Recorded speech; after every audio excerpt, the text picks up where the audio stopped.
Hello everybody and welcome once again to the C6 Bank Porsche Endurance Challenge Brazil. What a fantastic location we have for you here at the Circuito Estoril, scene and venue of where the great Ayrton Senna da Silva managed to take his maiden Grand Prix victory in Formula One 39 years ago.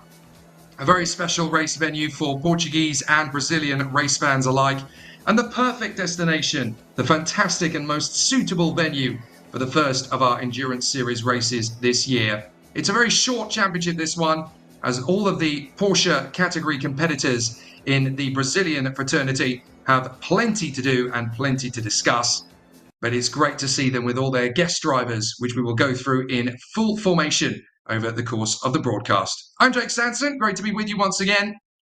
And fantastic to see such a plethora of Porsches in beautiful and very suitable colour schemes up and down the length and breadth of the grid.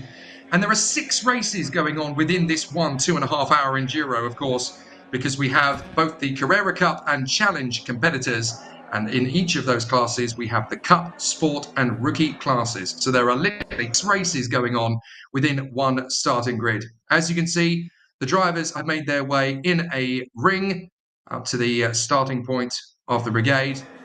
And as you can see, a very beautiful tribute has been made to the Brazilian speed racer, Silvio de Barros. And the front position of the starting grid has been left vacant in his honour. Sadly, he left us and departed just a short while ago. One of the great characters and one of the great personalities of the Porsche Carrera Cup of Brazil. So it's great that we can honour Speed Racer after such a fantastic career and such an amazing portion of the sport that he gave to us. He gave not just his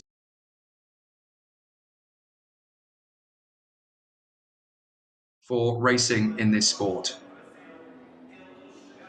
So the competitors are lined up on the starting grid now in tribute to Silvio de Barros. So we shall very much follow suit and help them pay tribute to this fantastic character in the motorsport paddock.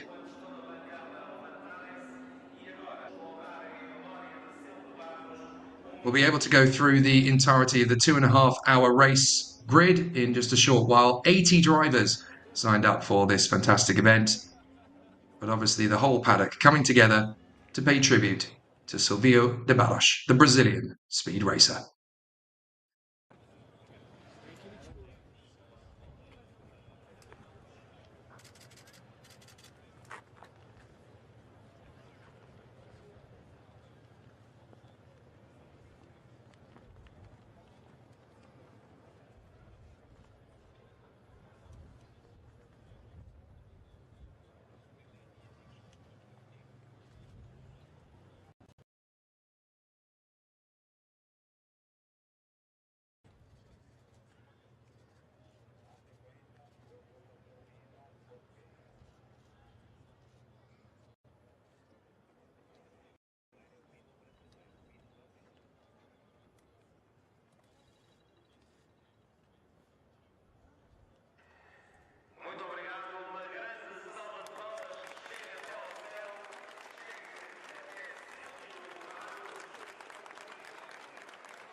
Obrigado para corridas. Thank you for the races, Silvio de Barros. What a fabulous tribute from the entire Porsche Carrera Cup community. You can follow along with the story on Facebook, on Instagram, on YouTube, and on the World Wide Web with the Porsche GT3Cup.com.br Brazilian website. And you can follow along all the action on the social media channels as well. It's great to have your company and your patronage. The 300 kilometers of Estoril about to get underway. Now that we've got the formalities and the tributes to the great Brazilian speed racer Silvio de Barros out of the way, we can continue on racing in his honour. The pole position will be left empty in his honour, but then the other 40 places on the grid behind him are going to be fantastically filled with some of the greatest racing drivers in the world, never mind in Brazil. Pole position going the way of Werner Neugebauer, joined by Rubens Barrichello, the Ferrari, Stewart, Brawn and Williams Formula One racing driver, as well as, of course, his time in the Jordan team. One of the most prolific and famous of the motorsport personalities of the last quarter century. Marcel Müller sharing his car with Enzo Elias They will line up in the second position of the grid. Miguel Peludo alongside Alan Helmeister are going to be third place on the grid. There is Marcel Muller and Enzo Elias's car with that beautiful flag adorning the windshield just to try and keep it calm and keep it cool in there more than anything else. Fourth on the grid, there are more Barrichellos on the grid than just Rubens. We've got Pipi Bartz and we've got Dudu Barrichello. So Felipe and Dudu Barrichello will share the fourth position of the grid. The national anthem for Portugal.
This really does read like a who's who of motorsport in this part of the world, and by playing both the Portuguese national anthem, our host nation, and the Brazilian national anthem, we managed to get all 40 of the competitors on the grid paid tribute to in some way, shape or form, because as far as I can tell, 79 of the drivers on this grid are from Brazil.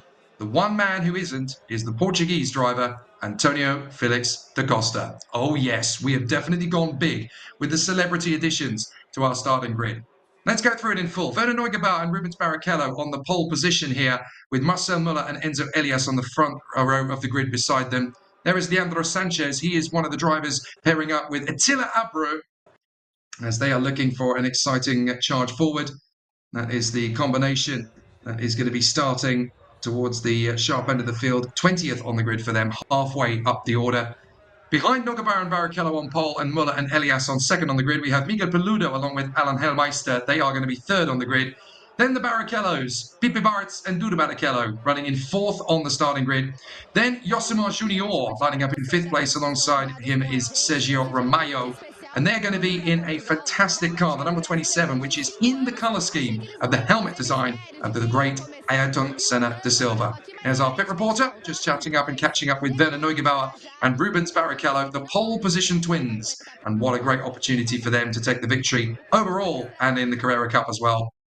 Rubens Barrichello, of course, the two-time Stock Car Pro Brazil champion, winner of multiple Grand Prix in Formula One for Ferrari and Braun GP, as well as having raced for Williams, for Stewart, and for the Jordan Grand Prix teams. and a very popular figure within the world of motor racing, and very much part of the DNA of motorsport in this part of the world for the last 30 years or so. Miguel Paludo, third position, and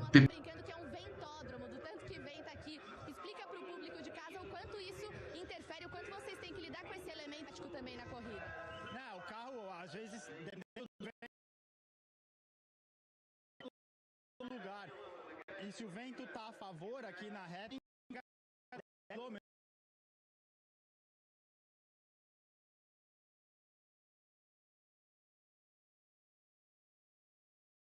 tá na hora de ir, tá? Boa sorte.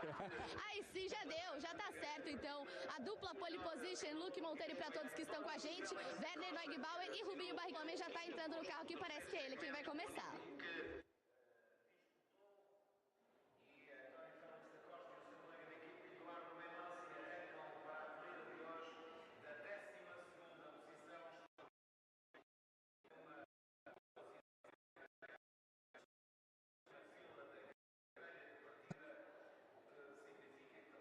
position, Marcel Muller and Enzo Elias on the second position of the grid alongside them in the 544 car. Miguel Paludo and Alan Hellmeister, third position. Fourth place for the brothers, Arts and Barrichello. Felipe Barrichello and Duda Barrichello together in the Trouble One. Cosimo Junior and Sergio Romayo in the Ayrton Senna liveried number 27. Lucas Salas and Rafael Suzuki in P6. Nuno Perez and Beto Gresta in 7th place alongside Francisco Horta and William Frere in 8th position on the grid. Rounding out the top 10, in the 9th position car, it is Rodrigo Melo alongside Thiago Camilo. They're together on the number 29. And Alcio Feldman and Guillermo Salas in the number 1 Tag Heuer Porsche. Then it's Nelson Marcondes and Luis Garcia. They are in 11th place, along with Eduardo Menossi and Antonio Felix da Costa, P12, on the grid. He will start the race. 13th for Roman Zimkiewicz. He's alongside the Formula E champion Nelson Piquet Jr., Franco Giaffoni, alongside Cesar Ramos, 14th on the starting grid. 15th place, it is Campos and Costa in the number 33 Porsche. They are together on the 8th row of the starting grid, Bruno Campos and Nicolas Costa. Beside them, it is Leandro Martins and Dieter Svepes. Unfortunately, there wasn't time to get their livery uploaded. Same goes for Jose Morelos and Miguel Oliveira. They're together in the 992. Georges Vangulis and Pedro Boisel are in 18th on the grid. Rounding up the top 20, two very competitive cars, Marcos Regadas and Jeff Giassi in the number 31. Leonardo Sanchez and Attila Abreu in the number 15 rounds out the 20. Peter Ferter and Diego Nunez in 56. Silvio Maricelli and Marcos Gomez in the Valvoline number 100 in 22nd on the grid. 23rd place, it is going to be Galid Osman along with Carlos Souza. They're together in the number 25 car. And then Gustavo Fara and Rafael Abate in the Rainbow number 84. 25th on the starting grid. Behind them, it's going to be Carlos Campos alongside Tony Kanaan, the Indy 500 winner, Chelio Brasil and Israel Salmen, two of the youngest men on the field, in the number 139 from Metropax.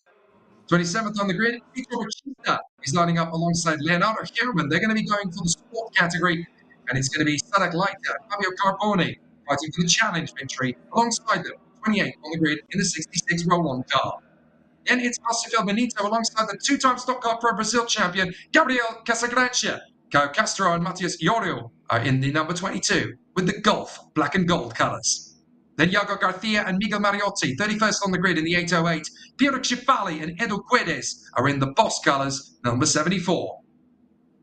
33rd on the grid, it's going to be a tough one for Giuliano Bertuccelli and Pietro Rimbano. They'll be battling for the sport victory in the Challenge Cup. Eric Santos and Gabriel Robert in the rookie category, number 38.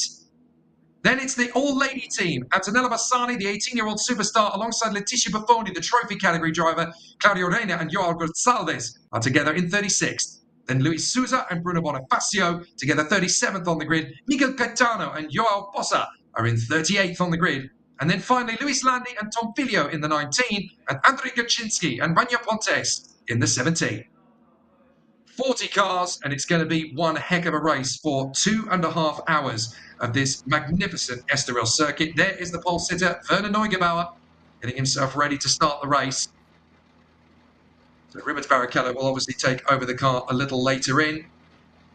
We're going to have some absolutely sensational race battles for all of the contenders, and it's going to be really exciting.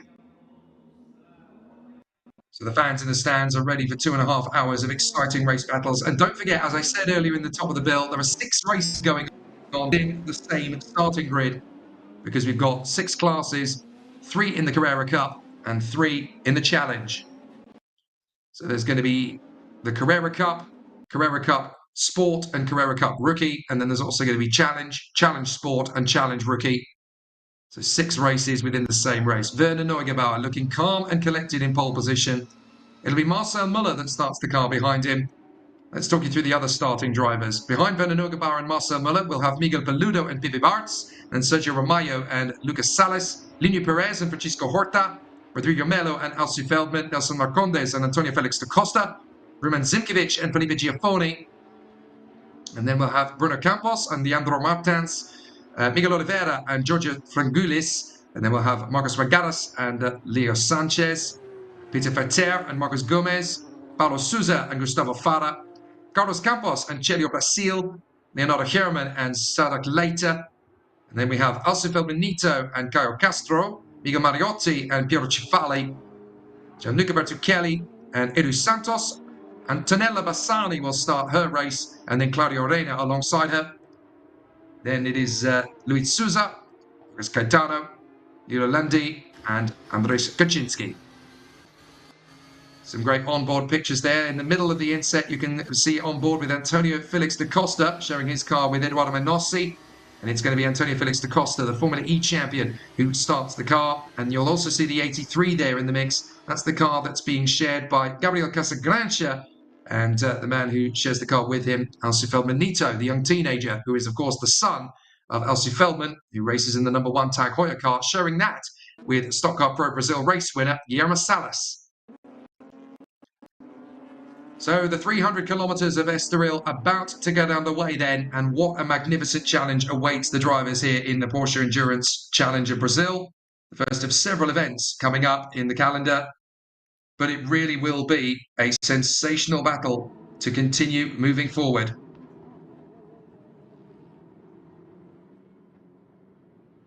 So the drivers are in their 2 rows, and 40 cars will charge their way forward to the much tighter radius apex of the first corner, tighter than it used to be when Formula 1 was part of the calendar. But this circuit still gives us plenty of great race drama. Neugebauer, Muller, Peludo, Barrichello, Romayo, Sales, Perez, Horta, Melo and Feldman. They're going to be in their 2 rows. 40 cars will charge their way through 6 classes of the racing, continuing on because we've got Carrera Cup, and then we'll have Cup, Rookie and Sport. And then we also have the Challenge of Brazil. And then we'll have, we've got a car stopped in the middle of the course. Now that's gone very badly wrong. So there is a car that is stalled on the way to the grid. Can't make out who that is, but it's a very bad start for one of the cars in the fray. We'll try and pick it up as we get ourselves ready to race. We may end up going around for another lap, by the way, as a result of this. And it is exactly what we're going to do. So we've got a false start. We're going to go around for another formation lap, because we had a car stalled at the back of the grid. Have they all got moving again? I think they have. So that's the problem with going very slowly out of the final turn. And that is an inherent problem with this Porsche Carrera Cup car. If you are too slow on the uptake, then you're not going to be able to get a decent purchase off it. Now, I don't think... Have we actually started the race, technically speaking? Yes, I think we have. But obviously we are currently still behind the safety car. We haven't had a clean start, so we're going to have one more lap behind the pace car, essentially. But the race has technically started, I do believe. So this first lap is essentially going to run under safety car conditions, and then the race will actually get underway when they go off for a start. So they've got to be careful that they don't do this on too many occasions. That's a decision they have been able to enact. So it's definitely been very interesting to see how it's all continued. But we're going to have a really fascinating race when we start, because, yeah, the timer does appear to have counted down, but we are still under yellow flag conditions. So the first lap of the race is effectively run under yellow flag and caution state. Here is Vitor Batista, number 23 car, just getting himself dialed in. It's actually Leonardo Herman that's behind the wheel on this particular occasion. He's the one who's going to be starting the race. And then when the driver changes happen, we'll be able to pick up on that as we go.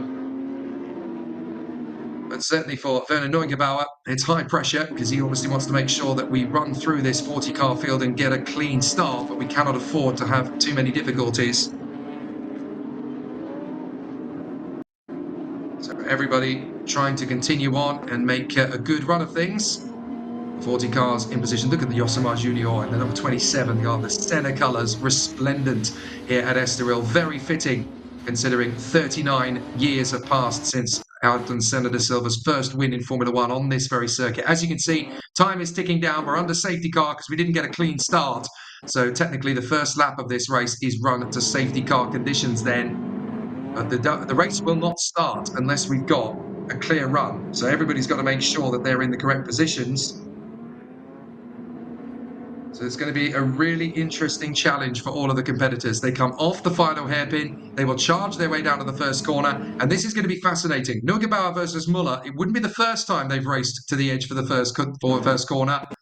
Safety car comes into the pits. I think this time we should be able to get a clean start because we've had a faster run off the turn. Surely everybody's going to run in formation this time. Yes, indeed. It's going to be much smoother this time. And we're under starters' orders for the 300 kilometres of Estoril. What a start from Miguel Paludo, trying to get up alongside Werner Neugebauer to the first corner as Marcel Muller runs right round the outside. Is everybody going to get through in one piece? A terrific start as everybody launches forward, but it is a clean start at the front end of the field. Everybody now trying to mix it as they come through. Brilliant start by Marcel Muller. He's out-dragged Werner Neugebauer as Paludo's got Pipe Bartz already to his left side, trying to come through on the far side. And it's side by side for the lead as Werner Neugebauer is going to try and come back at Marcel Muller. They work their way through turn 4 and onto the back straight. And it's been a relatively clean start. Perfect launch away from the field from Alsu Feldman. He's already made up about 3 or 4 positions. Great start as they charge their way through on the far side. So it's been a hectic start, but fortunately not a chaotic one. As up on the inside, that's a bold lunge from Horta to try and get through around the outside of Perez. As they continue to try and battle their way through. That's the fast starting Antonio Felix da Costa. My word, he has made up a few places as he's worked his way forward. I know he's a Formula E champion, but clearly Antonio Felix da Costa did not want to play just a simple ringer. He's dived up the inside and he's got Alsi Feldman. Feldman's going to have another look. No chance. Antonio Felix da Costa is not going to be shoved around and he gets the move in the all-pink machine.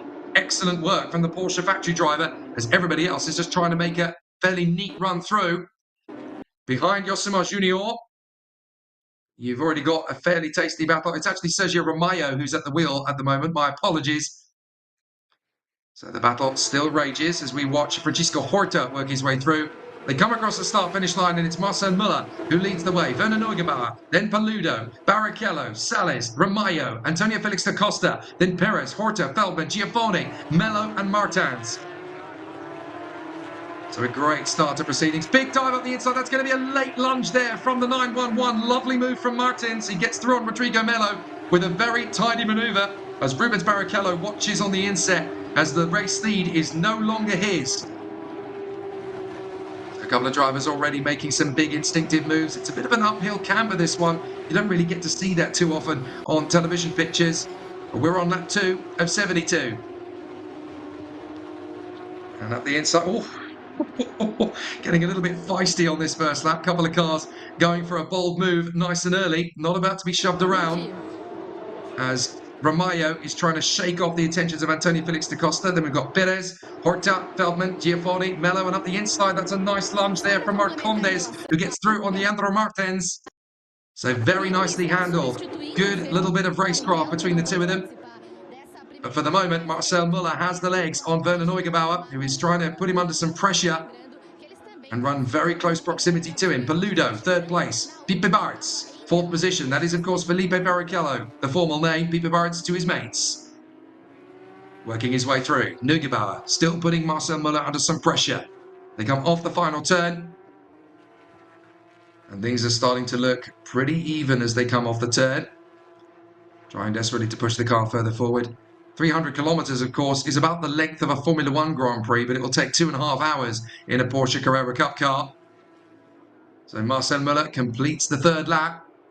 Out in front of Werner Neugebauer, then Paludo. And it looks as though Antonio Felix da Costa is making his move on the inside of Salas to try and get through, and he's done it! In fact, there's a bit of a run wide there from Pipe Bartz. And that was very nearly an invitation for Felix da Costa to come through and move forward. And he is going to have a look up the inside of Pippa Bartz. My goodness, Antonio Felix da Costa here for a guest appearance, and he wants to show the world that he can pretty much mix it in anything you give him. Never mind a Formula E Porsche, he is pretty rapid in a Porsche Carrera Cup car as well. As into the pits comes Martins. Martins has had an issue. Oh my goodness, that's a broken left front wheel as well. So something has happened there. I think he's got into an incident with Peter Verter, because Verter is also into the pits. Here comes Antonio Felix da Costa, diving in on the inside of Pippa Bartz. Is that going to be enough for fourth position? He's committed, he's focused, he's determined, and he's got the move. Nicely done there from Antonio Felix da Costa, as here comes Sales. Sales now trying to get up alongside Bartz, squeezing into the inside radius. Bartz is going to hold him there to the inside line. So Pippa Bartz managing to hold on to it. Look at the damage to Martins' car. I don't think you're going to see that one move a muscle further. You're going to try and fix it. In a long race like this, there is a percentage to try and get it out there. But that's a big amount of damage to the front left. You may not see Dieter Svepes get behind the wheel at all today. Back to the front. Salas still doing a fair job. Sharing that car in this race with Rafael Suzuki. And there is the gorgeous Ayrton Senna livery on the number 27 Porsche by Sergio Romeo. Now let's have a look at the start again. So obviously a very fast-natured start, as everybody managed to get a much quicker run off the final turn when those lights went out. A perfect starting launch. But it was Muller who managed to get the first initial launch. Look, he's already drawing level on the left side. Neugebauer actually had to defend from Miguel Paludo so much to the first corner that he missed Marcel Muller going around the outside of him. We very nearly had Pipo Barrichello working his way forward. There's the horrible sight. Look, we're so busy focusing on the right side. Neugebauer trying to get the run on Marcel Muller, and he suddenly realises, oh, there's Marcel around the outside. Where did he come from? So Werner Neugebauer just suddenly realising that he's lost the lead, but he doesn't have to lose second position. And here's the onboard from Leonardo Herrmann. So Leonardo Herrmann is currently fighting in the mix to continue moving his way further forward. So some good battles in the mix here. All these fantastic class duels within duels. Lights went out, and Neugebauer was not quite on the throttle at the same pace as Marcel Muller, as we see from the overhead. Look at the start from Marcel Feldman. He just dived in on the inside of the first hairpin, made up about 3 places just from being in the right place at the right time. And look at the start from Antonio Felix da Costa. It's measured, but look, he manages to make an advantage here as the trio behind the top 5 was squeezed, and that was enough to bring the momentum closer to his benefit. And now that Antonio Felix da Costa, by the way, has moved up into 4th place, he's just set the fastest lap of the race, so 1 minute 40.32. Look at how close we came to disaster through the first couple of corners, but we tidied it up fairly neatly. Now there's the issue for Martins, so it looks as though he's had the contact fairly early on in the lap. And then he's obviously made it around the final hairpin, and it's all gone terribly wrong. So Martins and Verter both out of the race already, so big disappointment for the likes of Diego Nunez and Dieter Svepes, who've come all this way to Portugal to essentially sit in the pits and do nothing. So 38 cars remain of the 40 that started. It's Marcel Muller who leads the way. Werner Neugebauer second. Paludo, Antonio Felix da Costa, Pippa Bartz, then Lucas Salas, Sergio Romeo, Linio Perez, Francisco Horta, and Alci Feldman. We have just completed lap 5 of 72, and it's looking very strong indeed for Marcel Muller. Neugebauer actually falling into the clutches of Paludo and Antonio Felix da Costa. Somebody has told Antonio Felix da Costa that he doesn't need to push too hard here, and he has ignored them completely. He's like, no, I'm a racing driver, I'm going for the win. Now there's a drive-through penalty that's been handed out. That is to the 29, that is Rodrigo Melo. So Rodrigo Melo, who is currently running in 13th place, they've been given a drive-through penalty. And it looks to me like it's for jumping the start. So very unfortunate then for Rodrigo Melo. And he's got a drive-through penalty for doing so. So he'll have to take that in the next 3 laps. And that's going to unfortunately drop him all the way back to pretty much 38th position, I would have thought, in this early stage of proceedings. So there is the confirmation. Drive-through penalty. So that's really disappointing for Rodrigo Melo and the number 29 crew. As Neugebauer has actually pulled clear of Paludo. Paludo under big pressure here from Antonio Felix da Costa. Don't tell me he's going to scream up the inside from so far back. He's not, and that's a bit of an issue developing now for Mariotti. So Mariotti is cruising back to the pits. Clearly a problem with the 808 approach car. So difficulties there for Miguel Mariotti. That's going to put him all the way down the back. Look at Antonio Felix da Costa in the pink 85-1 car.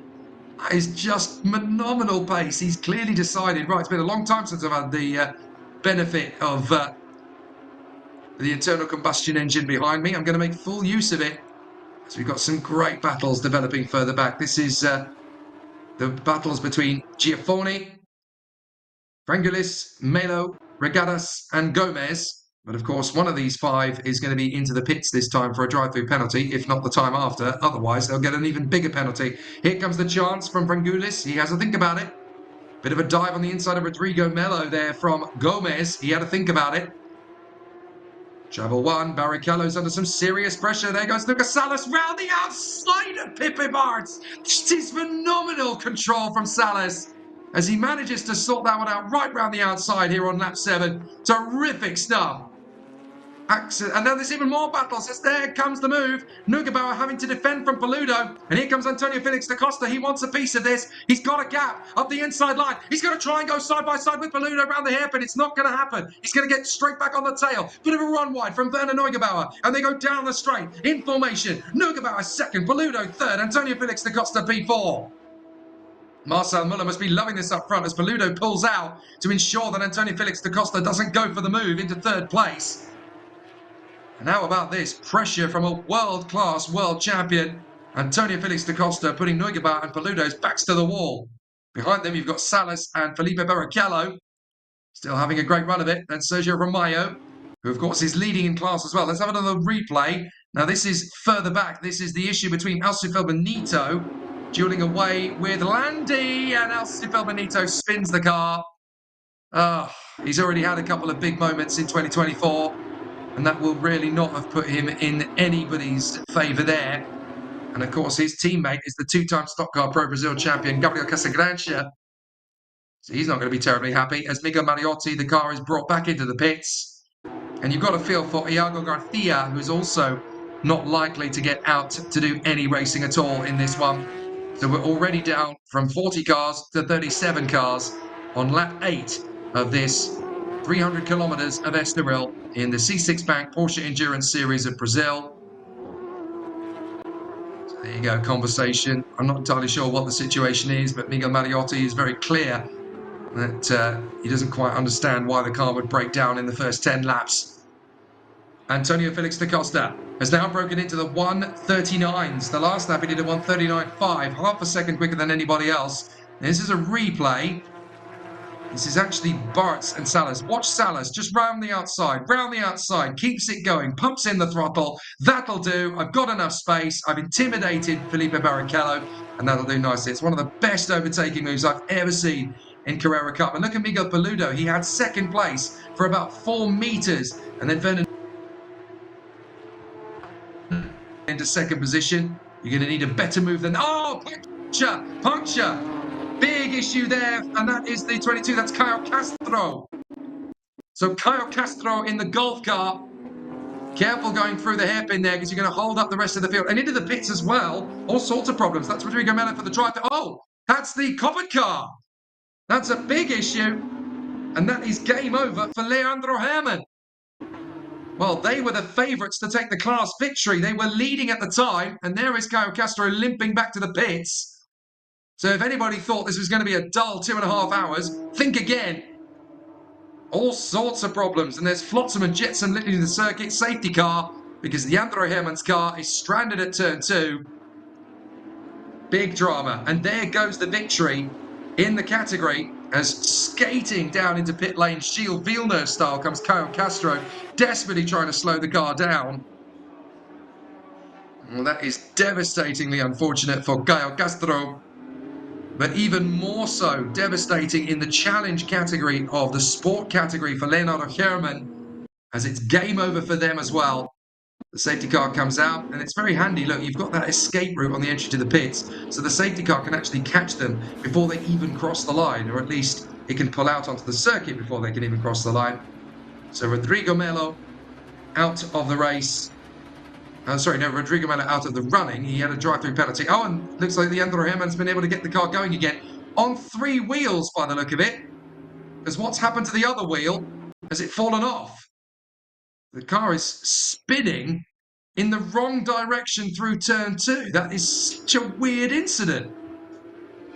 What on earth has happened to Leandro Herman? I wonder if her wheels worked loose, you know. Meanwhile, this is a replay of the race leader. This is Marcel Muller. What's happened here? I think we're just going to see a bit of stress testing from Marcel Muller as he comes through. And into the pit lane, of course, has come Caio Castro to hopefully fix the car to get back out onto the circuit again. But you can really see the travel in these cars as they work their way through the faster but more complex of the dips. Campos and Chelio Brasil we saw going through there. There's the 911 with the problems earlier on. That is Leandro Martins, and you can see on the inset as well on the right hand side, Caio Castro has returned back to pit lane. This is the incident that we saw earlier on, I think, between, or the battle at least that we saw earlier on between Alcifel Manito, who was dueling away with Leo Landi.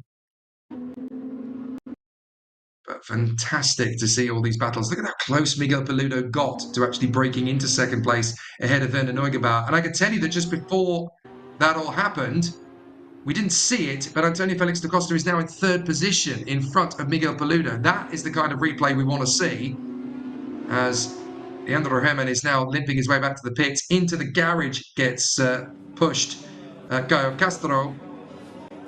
So by my math, that's now potentially 5 retirements. Now look at the list of that car. It's kind of tugging down to the right rear. So I wonder if that wheel is actually missing. We haven't seen it from that angle before, but certainly looks as though there's a real problem for Herman. It's caused the safety car. Look at Antonio Felix da Costa. The pink machine is in 3rd place.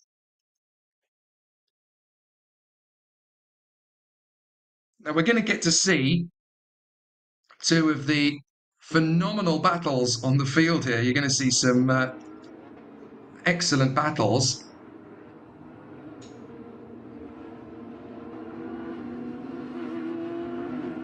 But it's going to be an interesting restart. The safety cars come straight back in as Herman has managed to get himself back into the pits. So it'll be an interesting run. And we're going to get a restart under our belts here, as it's going to be green, green, green, green all the way here in the 300 kilometres of Estoril. And what a sensational battle it continues to be here, as down to the straight, we're going to see a big challenge, because Werner Neugebauer has got a good restart. So too is Antonio Felix da Costa, but Miguel Peludo is going to try and come right round the outside to take him back. Antonio Felix da Costa not prepared to give best in the pink 85 Porsche. Antonio Felix da Costa continuing on his way. So still they battle on, and it is a really exciting run for all of the contenders. Yosemar Junior's teammate Sergio Romeo has got Lucas Salas trying to run right around the outside. Watch out for Felipe Barrichello. They've slumped all the way to 7th position, but they've still got a relatively decent car underneath them. It's great from Sergio Romeo. He's got past Lucas Salas into 5th position with the Senna helmet colours of the Porsche number 27. So still they're having a great duel of it. Look at the background as well. That's Lineu Perez dueling away with the bright yellow Francisco Horta, number 77, as up the inside, having a think about Felipe Giaffone, sorry, is Giorgio Frangulis. So it's an interesting challenge so far. It's not quite come to fruition yet. There's certainly quite a few drivers trying to stretch their legs at the right moment. It was Franco Giaffone, not Felipe Giaffone. My apologies. So there is Francisco Horta behind Lineu Perez. Up to the hairpin in the left side. Trying to find space for 2 or 3. Oh, there's a spin in the middle! 2 cars getting a little bit too close together. There was a spin in the middle there, and I can't believe it. It's Franco Giaffone. So Franco Giaffone is pitched around into a spin as Leandro Herman gets out of the number 23 Porsche, and he's not going to go any further. Oh, and another spinner! Now that is Landi. And let's have a look at how that started in the first place. There it is. Bang! Around goes Giaffone. Thanks to a little bit too eager on the throttle there from, I think that might have been Frangulis. So Frangulis nudging him and then trying to get on the throttle to avoid the incident. We had a spin too from Landi. Wow, talk about the tight and exciting nature of these races, it is not easy to predict how this is going to continue on. But certainly Marcel Muller leading the way, Werner Neugebauer second, Antonio Felix da Costa in third, then Miguel Paludo, Sergio Romayo, then Lucas Salas, Felipe Barrichello, Lino Perez, Francisco Horta, and Alci Feldmanito. There's actually Alci Feldmanito is down at the back after his earlier spin. And that's another spinner. Goodness me, they're dropping like flies here, and that is Miguel Oliveira. So Oliveira has gone around then. He'll be sharing that car, of course, with Jose Maria Mareros, provided, of course, that he gets the car going again and rejoins. Goodness me, these Porsches are looking very slippery out there. We're on the 12th lap. Neugebauer is trying to keep Marcel Muller under pressure, but Antonio Felix da Costa, with the fastest lap of the race, is trying to put pressure on him, as there is a rather hesitant rejoin attempt coming in. It's not been very easy to see how that's going to continue on. And certainly a couple of drivers out of position as Oliveira trying to get himself back into position. There is the 85 of Antonio Felix da Costa. Now let's have another look. Oh, a little bit of a nudge there. Well, so there was another spin we didn't even pick up on. Two cars coming together. 14 and 15 tagging in. That's Campos and Sanchez. So Campos and Sanchez colliding with each other there in the second sector. I didn't see if this was an avoiding incident or if this was something else entirely, but the 992 has now finally got recovered. That is Oliveira dropping all the way down the order. All sorts of drama in the first 12 laps. We're on to lap 13, and look at Antonio Felix da Costa putting Werner Neugebauer under pressure, and that's particularly relevant if you're Rubens Barrichello, because Barrichello does not want to give this place away. Antonio Felix da Costa diving through on the inside. They've got a slower car in front of them, and that's going to back Antonio Felix da Costa out of the challenge. So poor Miguel Oliveira having to get out of the way. That holds up the challenge from Antonio Felix da Costa, but he's going to try again. Down the back straight, having a think about Werner Neugebauer. But that hold-up has definitely benefited Sergio Romayo, who in the Ayrton Senna helmet colour scheme Porsche number 27 has got right up to them as into the pits, potentially to retire comes Franco Giaffoni. So more damage than first realised for that car. And that's another car off the road, or is that still... I think that is still actually Sanchez and Campos, but that's right off the race circuit, to be fair. So it's getting pretty unpredictable as to how many cars are actually going to finish this race now. So much attrition. 31 cars remaining in a field that started with 40. We've almost lost a quarter of the field, and we haven't even got to half distance yet. There is Sergio Romayo in one of the most beautiful looking Porsches I have ever seen in my life, hustling Miguel Paludo. So it looks as though the incident between 88 and 3 is under investigation. That's Georgios Frangoulis and Franco Giaffoni. I did think it was Frangoulis making the move on the inside. Barrichello trying to shake off the attentions of Salas. Barrichello holds on and manages to pick up the overtaking move. In fact, Salas was ahead. He was in 6th place. So Felipe Barrichello back into P6. So a very tough battle continuing on its way. Some really close race battles, more exciting drama for them all. Still they duel away. Marcel Muller leads the way. It's a very close battle for all of the contenders here. And still they run in close proximity. It'll be a very interesting challenge for all of them. And they're going to have a sensational run of it. It's into the pits with more problems then. That is Mariotti's safety car is finally called for the second time. And that's because they cannot move the number 15 of Sanchez particularly easily. So if you're Attila Abreu, you've come here for very little purpose at all. So the 56th coming into the pits. That is a real problem then for... Now, who's that that's coming to the pit lane? That is Peter Fetter. Look, actually, they were already in the pit lane. Looks like they're going to try and send them back out. They are indeed. They figured out that the attrition rate is pretty high. So even if you're a few laps down, you may as well get back into the race if you've got a car that can work.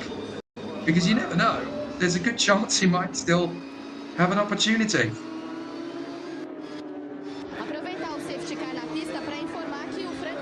Well, there's still some really exciting opportunities to continue on with here, as the safety car has once again decided to bring itself back onto the circuit again and caught the field. but it will be a really interesting continuation of a very tough run for all of the drivers here. Still, the competitors having a very solid run of it. So we're going to continue and see who is going to get the best of things at this stage of proceedings. But it's certainly a pretty entertaining run of things at the moment. So many exciting contenders to talk about as into the pits and walking away from the 992. That is Oliveira. That's, by my math, that is retirement number 7, because we did have 8 and now we've only got 7 because it looks as though Peter Verter has managed to start his car back up again as we were riding there briefly with Alcio Felmanito. Let's have a look at something. What are we going to look at? Oh, this is the original start, I do believe. So it's the original start to the race. Think how tough it was for Marcel Müller to hold on from Werner Neugebauer. It's these first couple of corners. Just look at a few drivers in the middle of the field who made some big, audacious moves. Antonio Felix da Costa in particular, one of them, to move his way further forward. Look at him at this point. He's currently in about 9th position, but he's just putting his car in exactly the right places to make an impact. So very good work indeed from the Formula E champion. Side by side, this is Lucas Salas getting his run around the outside of Felipe Barrichello. Pippe Bartz, as he's also known over here. And he's sharing that car, of course, with Dudu Barrichello, who is the son of Rubens Barrichello and the nephew of Felipe Giafone. So there is Antonio Felix da Costa, the number 85 car, all pink. Is Alcio Felmanito going for his move on Landi. Side by side, and it's unfortunately Alcio Felmanito who loses the car without contact. So the back end of the car was already travelling. There wasn't any impact to really encourage that one. I'm not sure what at all happened to Leandro Herman. It isn't really clear, although it looks to me as though a wheel might have parted company from the rim. So a very disappointing situation then for Leandro Herman, and it's very much game over for that team. So they are continuing on their way, although I noticed that they've parked the car and retired it, so I don't really think you're going to see any more from that particular car. Out onto the circuit again has come Peter Verter. Looks like we're going to go racing again this time as the safety car peels in. It's another strong restart from Marcel Müller in front of Werner Neugebauer. And once again here on the 300 kilometers of Estoril, it's green, green, green, green. We've had a big mistake coming off the final turn. Somebody's going to lose quite a considerable amount of time. I think it's Regatas. So Regatas has lost about 4 places coming off the final corner. As down at the first turn, we've got a big launch on the inside from Marcondes to go through on Marcos Gomez. Watch out from the far side. You're going to have a little bit of pressure there as well from Regatas, who has obviously had a problem on the restart. So some good challenges from our contenders. It's looking pretty sizably exciting at this point. So this is a really intense run for the drivers. And certainly going well at the moment for Marcel Müller, who leads Neugebauer. Antonio Felix da Costa in 3rd place in the Pink Pig. Then Paludo, Romayo, Pippe Bartz, Salas, Perez and Francisco Horta. Now I know what you're thinking. That's not the same shade of the pink that was actually in the Le Mans race-winning Pink Pig. Of course it's not, but it's a nice nod to the past. It's a little bit more bright fluorescent pink, isn't it, this one?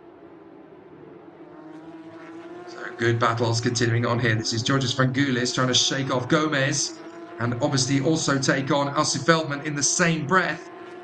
Not easy to predict who's going to get the most of this as they go back up the hill once again. A little bit of a puff of gravel on the inside. That looked like Frangoulis trying his best to take on Feldman while also shaking off Gomez. So we'll have to see if anything actually came off that particular incident. Meanwhile, Paludo is losing ground to Sergio Romayo. And Romayo looks like he could be threatening a potential 4th position challenge soon. Meanwhile, coming off the turn, down the straight in the slipstream, Antonio Felix da Costa getting a great run off the final turn. And he's going to get his bid here to go over the inside of Werner Neugebauer. Neugebauer's going to have to do everything he can to keep him back. But surely Antonio Felix da Costa has got this move made. And he has. Into 2nd position then goes the Portuguese sensation, the Formula E World Champion, making his guest appearance in the Porsche Endurance Challenge of Brazil, up to 2nd place. And the next target is Marcel Müller. And Antonio Felix da Costa certainly looks like he's got a good car underneath him. Müller running out wide. That's not what he needs. He does not want to be making mistakes with Antonio Felix da Costa hot on his 6. He wants to keep him nicely intact at the moment. And don't forget, of course, that they are leading in the Rookie Carrera category, but they want to win overall as well. So Antonio Felix da Costa leading in class. It looks like an aborted attempt there for Franco Giaffoni to get going again. So they bring the car back into the pits once more. As Diego Nunez, by the way, has taken over from Peter Frater and got into the car. As Miguel Mariotti has remained behind the wheel of the 808, and it looks like they've gone back out on track again. But check this battle out. Antonio Felix da Costa now hustling for the lead here. On off the road, that is the treble 9. So that is going to be Carlos Reina. Carlos Reina drifting off the road. Now, hopefully they can get that going again. Now, it's worth pointing out that that timer in the top left corner of the screen, that is the pit lane window to open. So we're going to get to see drivers make their driver changes fairly soon. They'll start to do so anyway. But here comes Antonio Felix da Costa. Did he get a good run off the final turn? Looks pretty comfortable to me. And he's going to get a chance in a turn 1 as into the pits for the first pit stop. That looks to me like Salas is coming in. And up to the lead, Antonio Felix da Costa takes the lead on Marcel Muller. So an excellent charge through from Antonio Felix da Costa. He has proven to be worth his weight in gold here. So excellent performance from Antonio Felix da Costa as the pit lane has gone a little bit viral now. See, they've got a little bit of time for this. For the pit lane to be open. They shut again fairly soon because they will shake up the order. Here is the move. It's absolutely textbook from Antonio Felix da Costa. No pressure on him really to get that move done on Marcel Muller. And he certainly made it look pretty regimentally easy. As the drivers come in and they will change drivers. We've got Salas, Feldman, Marcondes, Zimkiewicz, Rodrigo Melo, Piero Kifali, Antonello Bassani, Gustavo Fara. Who else has come in? Bertuccelli. We've also got Gajinski, Alcifel Manito, and I'm trying to see who else. I think Landi has come into the pits, so has Franco Giaffoni, but that's to retire, of course. And that is another retirement by the look of it. That is the 199. That is Carlos Reina. Although there is a driver change looking likely to be standing by here. It looks like they're going to try and fix the car and do a driver change simultaneously. So Joao Gonçalves should be the one behind the wheel of that car. Look how much Marcel Muller was holding up the field. Because now that Antonio Felix da Costa has gone through into the lead of the race, he's just disappeared. Top 5 continue to go through as into the car gets Luis Garcia to take over from Nelson Marcondes. Of course, the pit stop, you bring it in, you park it up sideways, you fit it. Now, the incident between Campos and Sanchez earlier on, that's being under investigation. Not a big surprise there. And Antonio Felix da Costa has got himself a hearty lead now. Oh no, wait, he made his way into the pits. So Antonio Felix da Costa came into the pits from the lead. So having done the hard work, Antonio Felix da Costa now gets the car back into the pit lane. He will hand it over to Eduardo Minossi. But the Formula E driver for Porsche has had a very solid run of it, a good race. And now he hands the car over to Eduardo Minossi. Talk about value for money. Antonio Felix da Costa definitely showcasing his worth.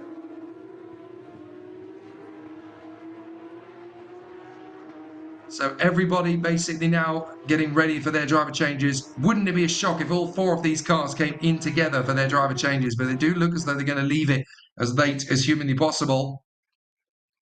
Here is Sergio Romeo in the Ayrton Senna helmet colours of his Porsche.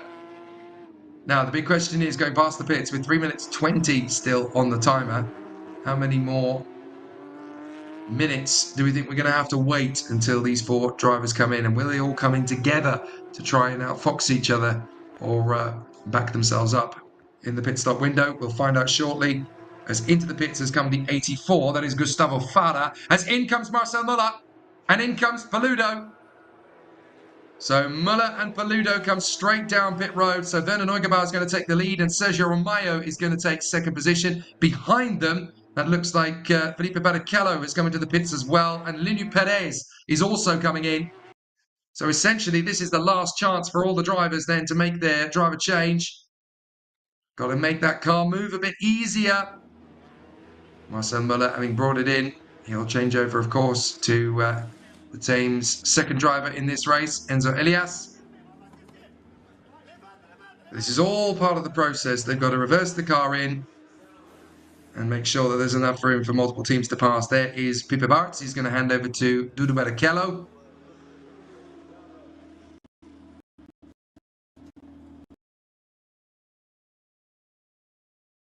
And of course, Antonio Felix da Costa, having brought the car into the pits, he would have handed that over, I think, to Eduardo Minossi, as we've already seen. And that will update itself soon as well. Pit stops galore as well for Miguel Paludo, as we already saw. And also in pit road, that is Marcos Gomez. So already some big changes then in the ranks of proceedings. As getting out of the car gets Miguel Paludo. Getting into the car will get Alan Hellmeister. And what a solid run that was for Antonio Felix da Costa. He now hands the card over to Eduardo Minossi. As Werner Neugebauer is going to run the gauntlet one last time. Surely he's going to have to come into the pits this time. Otherwise, he's going to risk the team catching a big penalty. And he certainly doesn't want that. So a really exciting run as they come into the pits together then. Werner Neugebauer and Sergio Romeo. They should be expecting Marcos Regadas to come in as well. Indeed he does. So there is Regadas coming through in what was third position, leaving it till the bitter end. So there is the Senna helmet colour scheme. A very good run so far from Sergio Romeo. He will hand the car back over to Yosimar Junior. There is Eduardo Minossi getting himself strapped in to take over from Antonio Felix da Costa. These pit stops take quite a while, but as long as you're in before the timer has been changed, then it's all above board and A-OK. I think the last ones were Paulo Souza. So some good performances then, and an excellent display. Amazing progress from Antonio Felix da Costa, charging his way through to take the lead at the end of his stint. And there is Rubens Barrichello. Now we're going to get to see something special as Rubens Barrichello clambers back behind the wheel of the Porsche Carrera Cup car.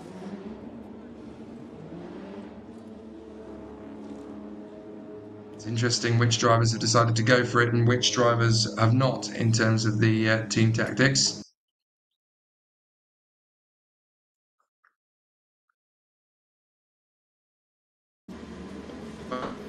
Time to be completed. That's why you're not seeing the car go out of the pit lane. Everybody has to complete a minimum pit stop time to make it nice and even for all of the contenders and make it a fair and even race. So it'll be fascinating to see where Werner Neugebauer filters out. Incident between 31 and 80 under investigation. That is Marcos Regadas after his incident earlier on with Nelson Piquet Jr. I should actually point out it's Roman Zamkovic who was involved in that one. So clearly there's more to this story than meets the initial eye.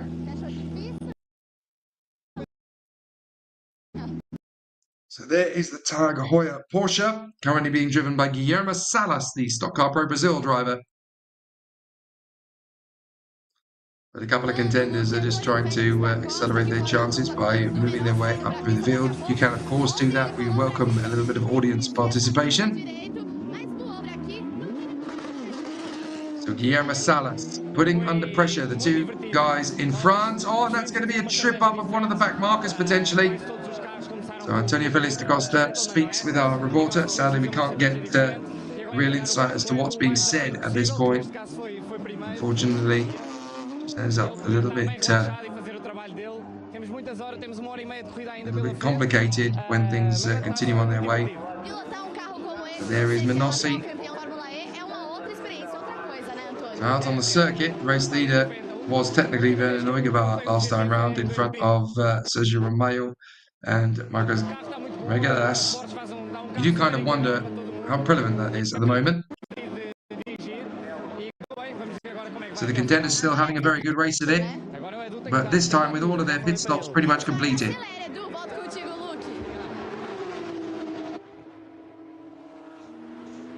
So there is Eduardo Minossi, the car that was previously being driven by Antonio Felix da Costa. And they've got a chance at the win here. They know that, you know that. Because obviously having worked their way up to the order, it's now up to Eduardo Minossi to put in another big stint. And there's going to be all sorts of dramas for the contenders to continue to cope with, to continue to play around with as they work their way through the course. We're on lap 21. And Rubens Barrichello will have taken over the number 8. Yosimar Junior will have taken over the 27. And Jeff Giassi will have taken over from Marcos Regadas. But this is the real car we want to see in terms of the ebb and flow. Is Eduardo Menossi going quick enough to take back the lead of this race? It's going to be pretty tricky. Antonio Felix da Costa put him into a good position. What can Eduardo Menossi do to continue the bandwagon rolling? He'll come out of the pit, and here comes the cavalry. Here comes the train of competitors getting out onto the circuit. So by the time Enzo Elias has got the car back up to speed again, this is going to be marginal. So Enzo Elias comes through. This is for race position, of course, don't forget. So a couple of the teams are actually electing to do their changes while they're in pit lane, and that's good enough for me. 1, 2, 3, 4, 5 cars fail to beat out the illustrious Pink Pig. Good run so far. It's now the number 544, Enzo Elias, that leads the way. Second position for the 7 of Alan Hellmeister. And then it looks to me like we've got Duda Barrichello ahead of what's going to be Rubens Barrichello eventually. So once again, at the pit stops, this order has shaken up. There are 52 laps remaining. We've already got 45 minutes of the way through this fantastic 2.5 hours of racing by the look of it. Still going strong. This is the other Barrichello. This is Duda Barrichello, Rubens' son, diving in on the inside and taking the place away. It's track position rather than race position, because obviously we've still got a little bit of a lift. Oh, careful! Rubens Barrichello released right into the path of Yosimar Junior. And that could be a penalty for an unsafe release. The team were desperate to get him out ahead of Yosimar Junior, and Junior, I think, actually got ahead. So whether or not they'll give a penalty or not remains to be seen. But look how close they are as they come off to pit lane. And look back, because there is Enzo Elias. And Rubens Barrichello is going to be putting Yosimar Junior under massive pressure on the restart as they come off the turn. It's practically nudging him out of the pit lane. So the green light comes on, and Yosimar Junior takes the lead of this race in front of my favourite livery, the Senna helmet design. Oh, and that's Antonio Felix da Costa's teammate, Eduardo Menossi, struggling to hold himself in a good position here. But a terrific squabble brewing. We've got Razia, we've got Salas, we've got Menossi, and then I couldn't quite make out who was at the tail of that field. We'll try and pick that one up a bit later. Some big challenges side by side. We've already had Rubens Barrichello get through on Yosimar Junior. Now we're going to get to see the move again from Enzo Elias. He gets through in a second place. So Rubens Barrichello has hit the front for the first time in this race. An excellent display from young Rubens, as here comes the number 7 car. It is now Alan Hellmeister alongside Yosimar Junior. So Yosimar Junior, obviously currently a competitor of the car sport division. I hate to say it, but isn't that fairly slam dunk? It's definitely going to be talked about over the course of the race and during the post debrief as well.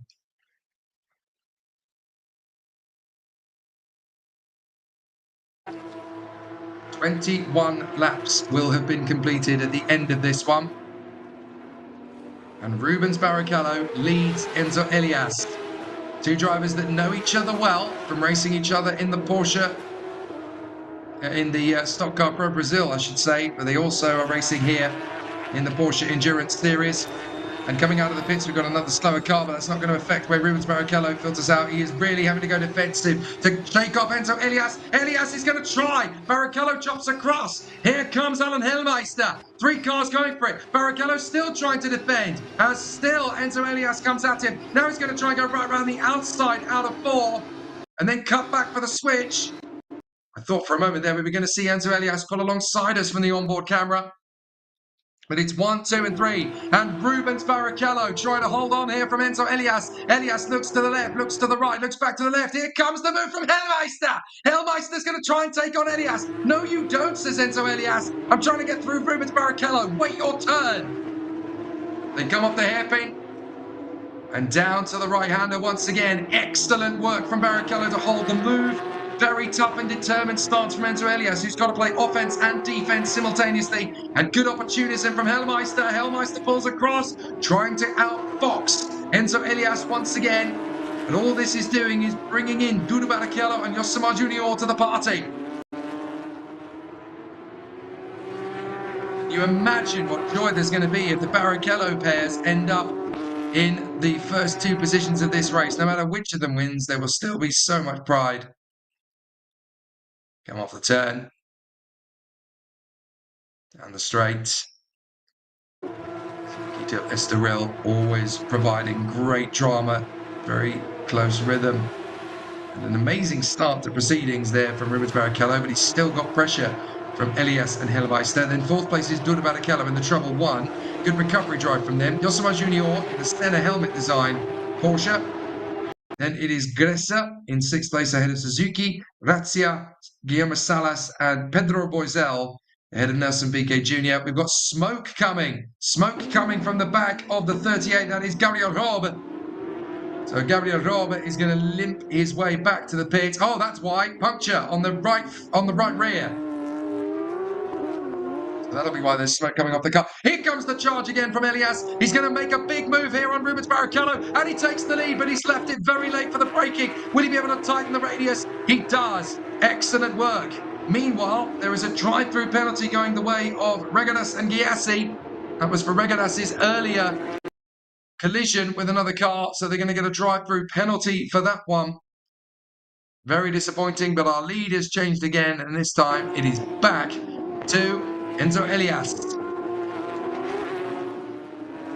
So now having got through, they've got a bit of traffic in front of them to deal with, but it's not as if these cars are dramatically quicker in pace and design and the overall concept compared to the Carrera Cup cars. It's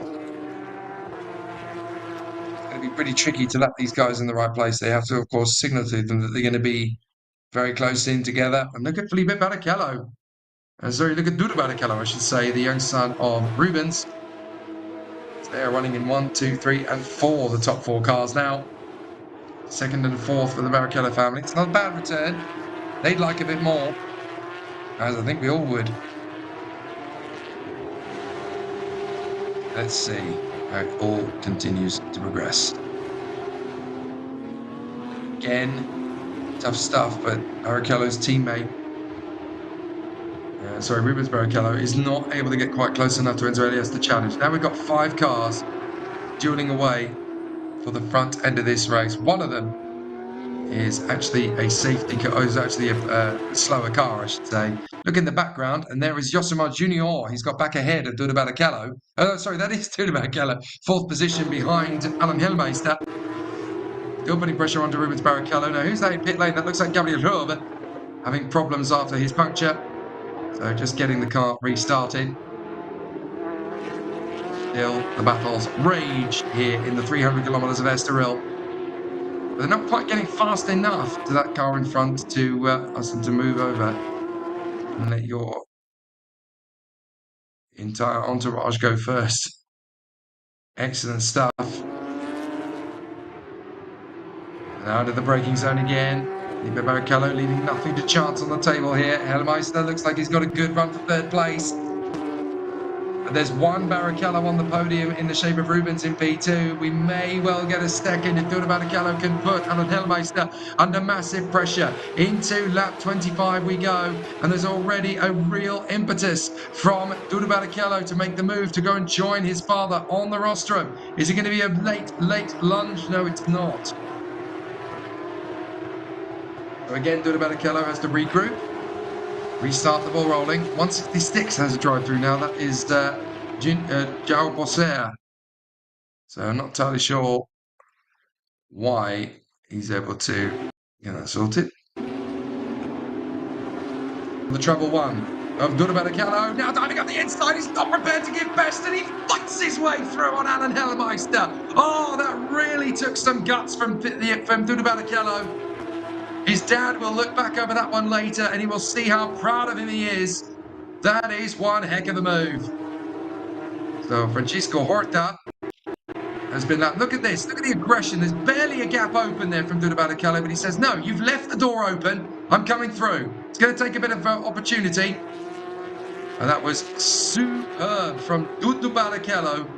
Got ahead of Alan Hellemeister right when it mattered. They've still got this faster car in front of them because Elias and Barrichello have both dealt with it, but so far the man in third place has not been able to do so. Very tight.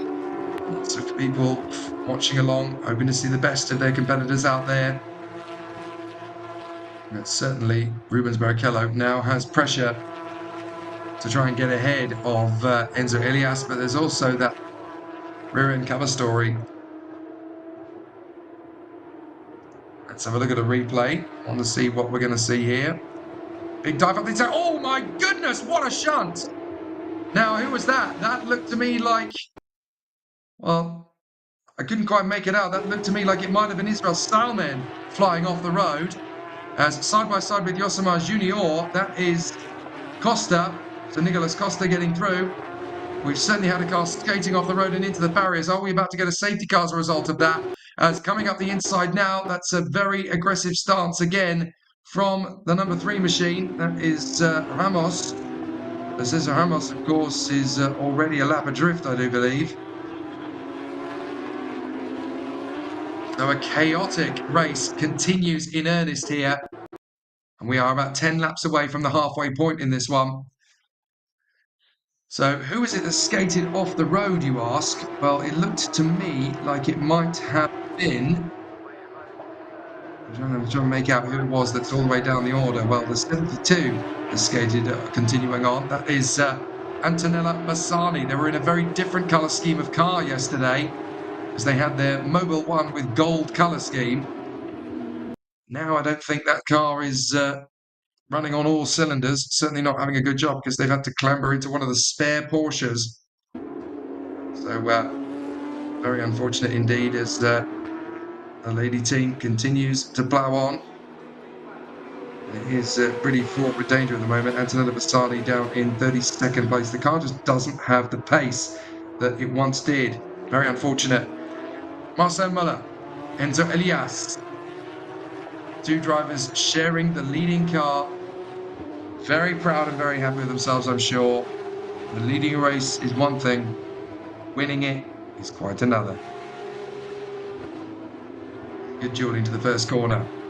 Salas, Suzuki, Razia, Piquet Jr. And it's going to get very tight of all position here. As Nelson Piquet Jr. has another look to try and shave off the attentions and get through onto the inside line of Roman Simkovic. And that'll do nicely. Up the inside goes Nelson Piquet Jr. Luis Razia sadly loses 3 places on track. Hopefully none in the pits by the sound of it.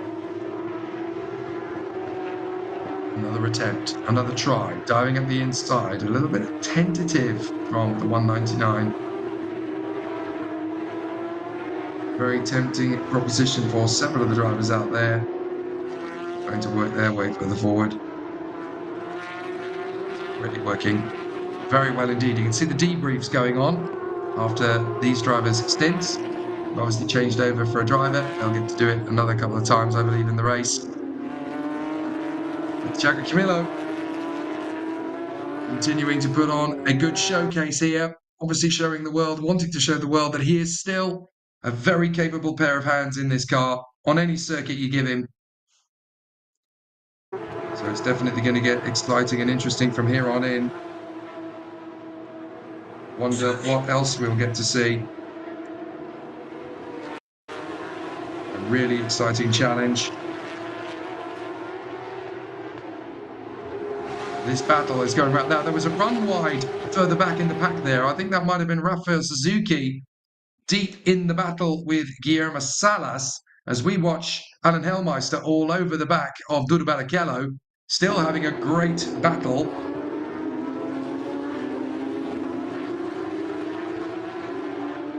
So it'll be a fascinating situation for them.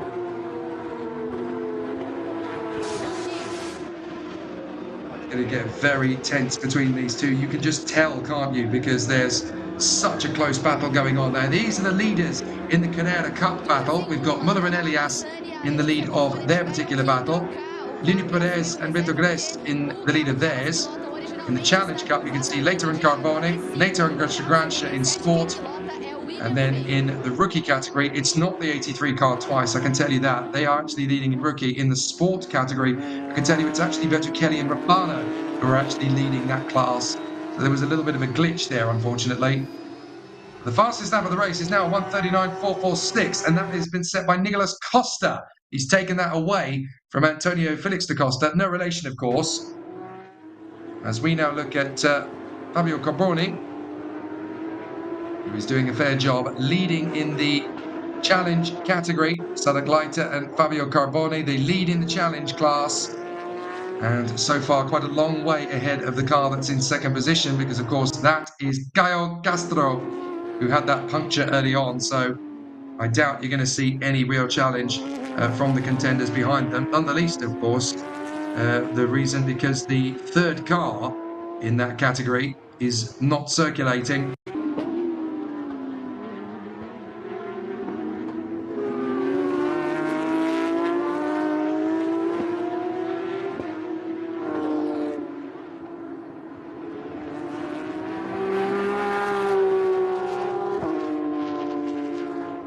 Recovered back to the pits, but has managed to get going again, based on the fact that although there have been problems earlier on for Leandro Herman and Vitor Batista, there are 6 races within a race, because you've got 6 different classes in this 300 kilometers of Estoril, because you've got the Carrera Cup, the Carrera Sport and Carrera Rookie categories, but then you also have the Challenge Sport and Challenge Rookie categories. So even if you're having problems, which it still looks to me as though Vitor Batista might be having, they've only completed 11 laps of the race so far. That shows you how difficult things are, but they could still come away with a podium in class if they are able to complete more laps than the cars around them. This is a great little battle that's developing as well. We've got Marucelli having a fantastic duel here with Gonçalves, as they are just behind the race, or they're ahead on the road, I should say, of the race leader, Enzo Elias, who has managed to pull out a short gap over Rubens Barrichello and Dudu Barrichello. So there is the leaders in Carrera Cup, Enzo Elias and Marcel Muller. In the background, you can see the number 8, the yellow car of Rubens Barrichello, the sister car of Dudu Barrichello, his son, running in 3rd position, just ahead of Alan Helmeister. And then we've got the leading car in the category further down from that. And that is going to be Gres and Perez.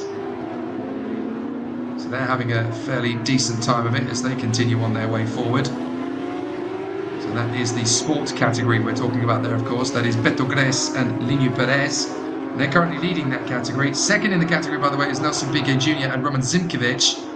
And then Luis Rezia and Nelson Marcondes are 3rd in the Carrera Sport category. And then you've got to go back to the rookies category a little further back in the mix then to try and find the next contenders in that one. Obviously, we don't have many of the rookies left, but Costa and Campos find themselves in the lead of that at this precise moment in time. Abate and Farah in the 84 car have moved up into 2nd position. And of course, Menossi and Antonio Felix da Costa are now down to 3rd in class, 15th overall, based on the fact that Antonio Felix da Costa is the world-class driver that he is. Sadly, you can't really quite say that about Eduardo Menossi, not quite on the same sort of pace. But over the course of the 2 stints, it'll be fascinating to see if they manage to put Antonio Felix da Costa back into the car again. So we'll get to see some really interesting challenges as they move forward. But certainly the battles in all 3 of the categories are very strong in Carrera Cup. Now we're going to go side by side, because that looks like Alan Helmeister finally trying to put pressure on Dudu Barrichello, as father and son, Rubens and Dudu, are currently trying to lap the 77 car, I believe that is. So that is, I'm trying to make out who's behind the wheel. I think that's Francisco Horta, who is actually behind the wheel at the moment. So Francisco Horta is the man who is currently racing in that car. They are 7th at the moment in the sport category. But they are a long way down, 30th position at the moment. As, by the way, Gabriel Casagrancha has come into the pits for the 2nd time, as he shares his car with Alcifeld Benito, having had a lot of problems earlier on. They're doing their best to try and move their way further forwards. There's a lot of still very tasty battles going on here. I think I just saw some smoke coming out of the back of the number 72 car. That's Antonella Bassani. That is the spare car that they are using, by the way, because the race car had a problem in warm-up this morning. They've had to switch cars, so it's been a bit of a headache for Bassani and Buffoni. You're not really going to get to see the best of them, unfortunately, today, because they're not in their permanent race car. So very unfortunate to see the all-lady team really struggling. They're currently P6 in the Carrera rookie category, and they should be a lot higher than that. Ultimately, they really should be fighting for the victory between the likes of Filio and Landi and Gonçalves and Reina, who are currently the cars fighting for the rookie category victory. That's rookies in challenge, of course, rather than rookies in Carrera Cup. The rookies in Carrera Cup are currently being led by Costa and Campos. So as the battles continue on, we're getting a couple of overtaking moves being challenged up towards the first corner. That looks like a threat or two from the 29, trying to work the way forward back into contention. That is Thiago Camilo trying to take on Nelson Piquet Jr. Nelson Piquet Jr., of course, 2nd in rookie at the moment.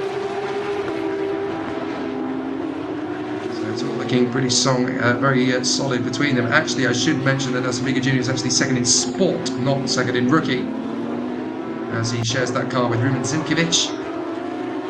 Through their hairpin, trying to get the car nicely planted back on the throttle as they come off the turn. And we are approaching the half-distance mark here in the 300 kilometers of Estoril.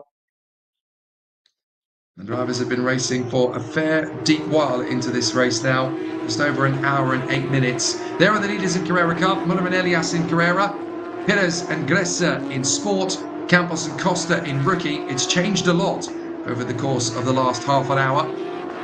Those are the leaders in Carrera Cup. And now if we look to the leaders in the challenge category, very different. Fabio Carboni and Sadek Leiter currently leading in challenge. There they are, based on the fact that they're the only cars in challenge that are on the lead lap. Then Bertuccelli and Rimbano, they are the leaders in sport, and Landi and Filio, currently the leaders in the challenge rookie category. 6 classes in one race here for 2.5 hours of the Porsche Endurance Series of Brazil, presented by C6 Bank. Alan Helmeister down the straight to turn 1. Looking for a decent trajectory through. A little bit of a hold up there behind the 77 of Francisco Horta. Again, that's a car that's had to be replaced for this one. Oh, did you see how close Francisco Horta got to running off the road?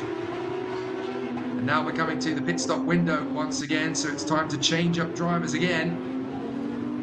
Now, not everybody is going to change drivers on this occasion, I do believe, but they're certainly going to have an interesting run of it. I think they get 3 mandatory pit stops. There we go. And the countdown has begun. You've got 8 minutes around each pit lane window.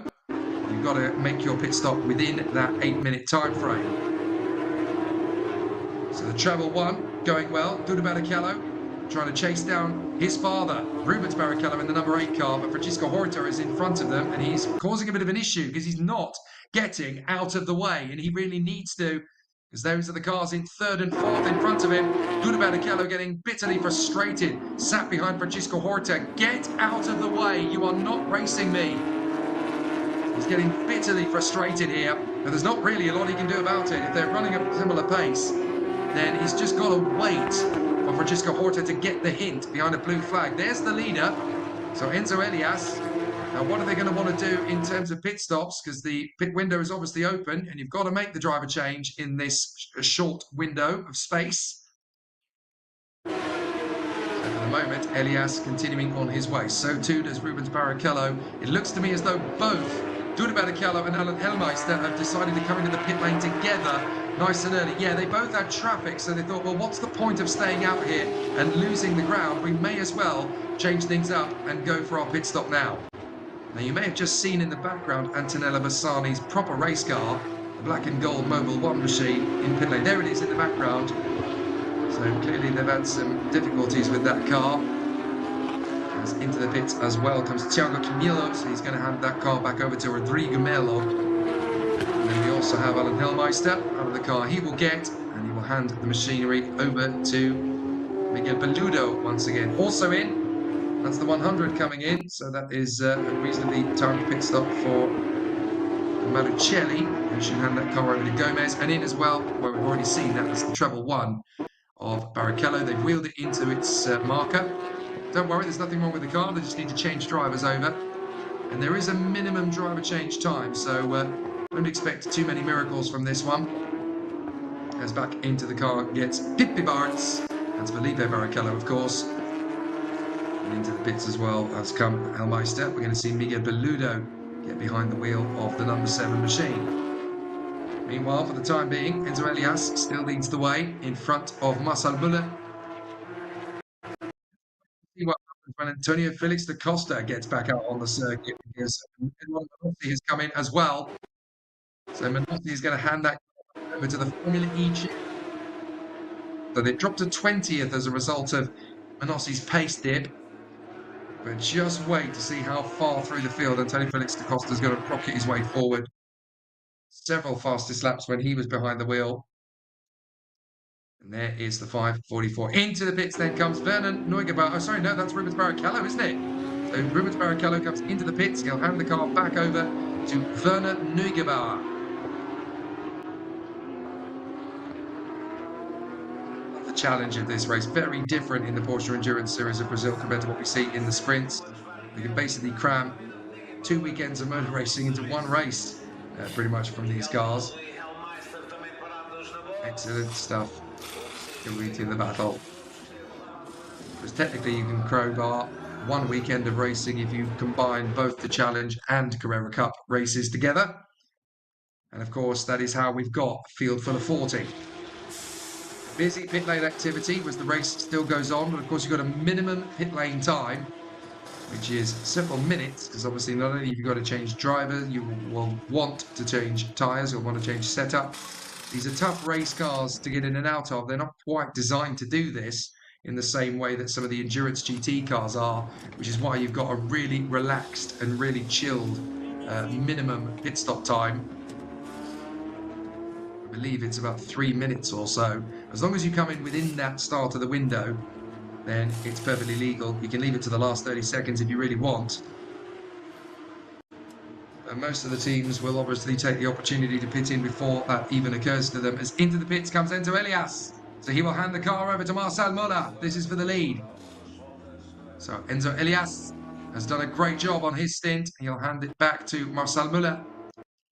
And for the moment, that is going to put Beto Gressa into the lead of the race. I do believe, no, it's not, because they've come into the pits as well. So Beto Gressa comes into the pits to hand over to Linho Perez. What about Costa and Campos? Have they gone through to carry on the lap? I think no, they're into the pits as well.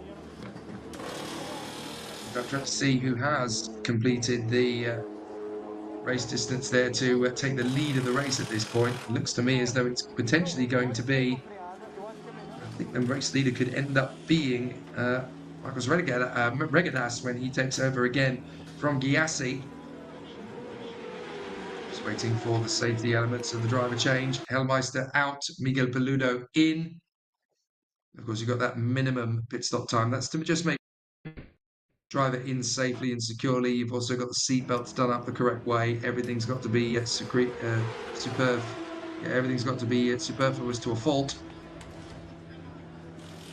And there is Rafael Suzuki in pit lane as well. Now heading back out onto the circuit again. That looks like it could be. Is that the treble 1 or is that the 8? Oh no, that's the 3. So completely incorrect. So that is Franco Giaffoni getting his way back into the race. Stephen Malucelli would have got out of that car and handed it back over to Marcos Gomez. Careful, you don't want it to roll away. Goodness me. Never seen anything like that in a pit stop before. The car almost drifting away from the mechanics. As back into the race goes Antonio Felix da Costa, the factory Porsche driver in Formula E. He'll be racing at Portland next week in Oregon in the United States. But here in Portugal, he's back behind the bright pink pig.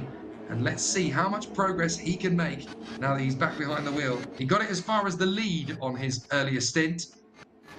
As back in the car has gone Werner Neugebauer. And how much progress can really be made by Antonio Felix da Costa after the pit stop? As they're currently down in about 24th position. Everybody else venturing back out onto the circuit, of course. But now we're really going to get to see some shuffles of the deck once again. In endurance racing, you always do anyway. We're just beyond half distance, and there is Werner Neugebauer about to get back out onto the circuit once again, having taken over from Rubens Barrichello, who has done a great job to run that car in second position. Bit of a chat there with Enzo Elias, the Stock Car Pro driver, who has moved over to be one half of this fantastic double act. So really good stuff for the contenders as they continue on their way forward. A wipe of the windscreen.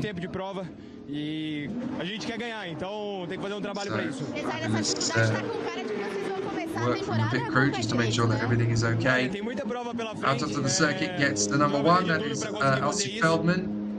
Gonzalez has come out onto the circuit again along with Ruben Stimkovic. Rodrigo Mello is in that mix there as well. And we're waiting to see what sort of lap times Antonio Felix da Costa is going to mount, because this is the end of his first complete lap since leaving the pit lane. So it's going to be fascinating to see what kind of pace he is starting to flirt with now. He's got 14 seconds to make up on Francisco Horta. But based on what we've seen from Francisco Horta compared to Antonio Felix da Costa, do not be too shocked if he manages to catch him fairly quickly. So Antonio Felix da Costa's sector times, well, he's just done a 31.1. That's the fastest third sector of anybody in the whole race. That shows you that Antonio Felix da Costa certainly means business. He's going to find it tricky to work his way up through the race again. But that's what an endurance race is all about. There's Werner Neugebauer. Leaves the pits on lap 40. And in the lead of the race, briefly, was Regadas and Giassi, because they pitted later than anybody else. Now we're going to get to see what this game of musical chairs has got left in it. Out onto the circuit goes Werner Neugebauer. Here comes the treble one of Pipe Bartz, who of course has taken over from Dudu Barrichello. Pipe Bartz, of course, is still part of the family as well, though. Pipe Barrichello, of course, is the man we're referring to. Out onto the circuit, and it looks as though no problem at all for Werner Neugebauer to get out in front of Pipe Bartz. Although side by side he's got a couple of issues. That's the 992 of Maneros. So Jose Maria Maneros is not making it easy at all for Werner Neugebauer to get through. Werner Neugebauer will be enraged at Jose Maria Marotti. What are you doing? So Jose Maria Maneros, my apologies, holding on in front of the number 8. Werner Neugebauer back out on circuit, battling for the victory in this race, don't forget. But Jose Maria Maneros is not exactly being particularly compliant. As in the pits, still on their pit stop, is Enzo Elias. He will, of course, hand that car over to Marcel Müller.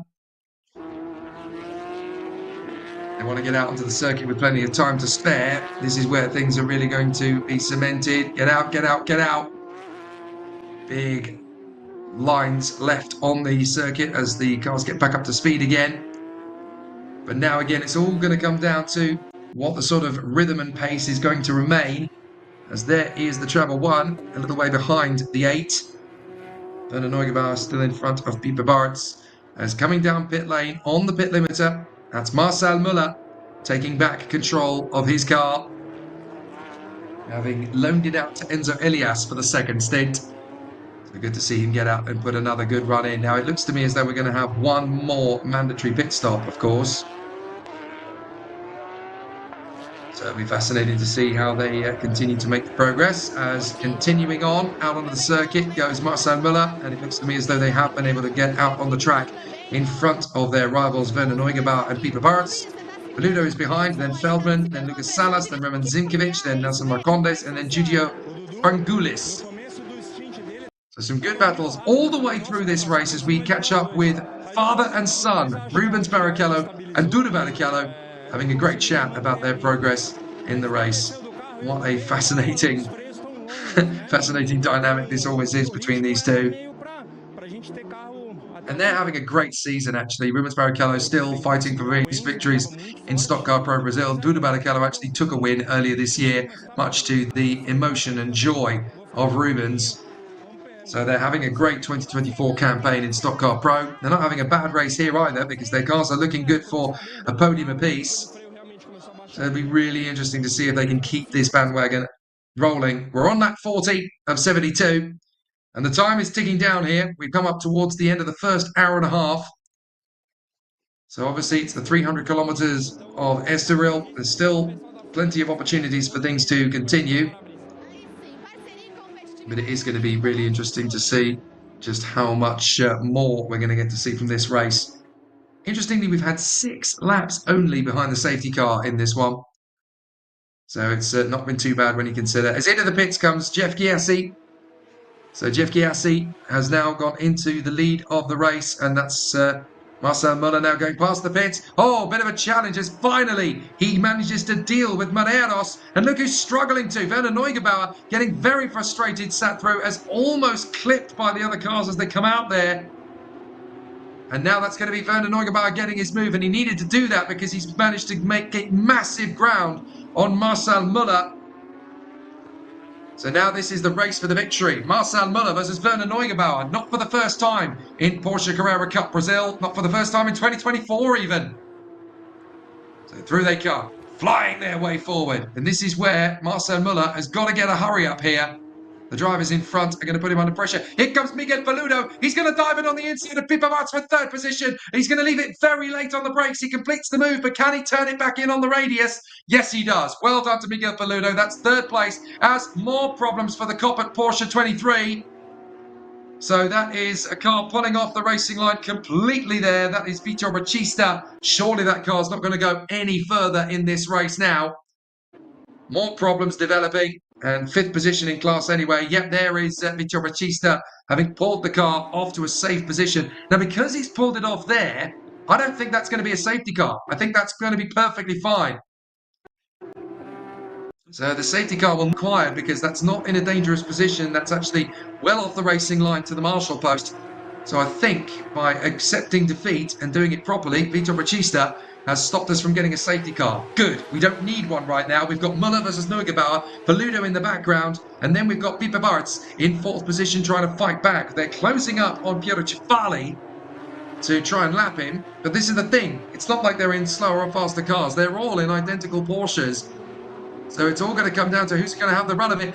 But this is a problem for Marcel Muller as Werner Neugebauer is going to come in round the outside to try and take the lead away from them. Stuck behind Piero Cefali. This is not what Marcel Muller needed. Werner Neugebauer is going to try and make the dive on the inside and try and take the position. And there's nothing Piero Cefali is doing to help them at all. They're getting frustrated here. Look, Enzo Elias shaking his fist at the screen. What is Piero Cefali doing? Get out of the way. And now he's moved over to let them both go.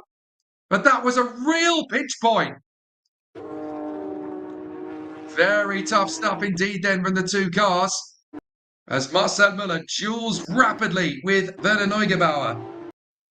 Now, question. Where is Pipo Martins? He was right in behind Miguel Paludo and now he's dropped a long way back. So what's happened to him? Has he had a difficulty somewhere around the course?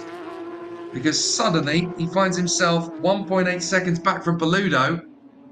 Check this out. It's very tough stuff from Werner Neugebauer. He's actually kissing the curbs on his way through. Rubens Barrichello wheeling Werner Neugebauer on in the bottom right inset. The top right inset is Enzo Elias wheeling on Marcel Muller. The guests are watching the normal contenders in Porsche Carrera Cup Brazil having a terrific run in the Endurance Series. Look at the run that Werner Neugebauer has got coming off the final turn as Marcel Muller tries to utilise the slipstream of the slower car in front, enough to gain purchase and benefit down the straight. But they're going to have to go wheel to the braking zone. It's going to be tight. Is there going to be enough space for Neugebauer? He just can't quite catch up to Marcel Muller in the braking zone. They were quite lucky there. They didn't actually trip over Paulo Sousa. He got very close indeed between them. Neugebauer's trying again. Some of the defence to the far side. Round again comes Werner Neugebauer trying to get the switcheroo. Really close racing between these two. Lap 42 of 72. Big dive again from Neugebauer. Can't quite get the move. This isn't endurance racing. This is mano a mano Porsche wrestling. Down to the hairpin once again. Enzo Alias on the top right. Rubens Barrichello in the bottom right. They're just keeping an eye on the stats. They're keeping an eye on the lap times. They want to see if the move will come from Werner Neugebauer or can Marcel Müller hold him off a little longer. It's going to be fascinating when the other two get behind the wheel. Let's have another replay. Now that is... now Antonella Bassani's got back behind the wheel of her original car and there's more problems.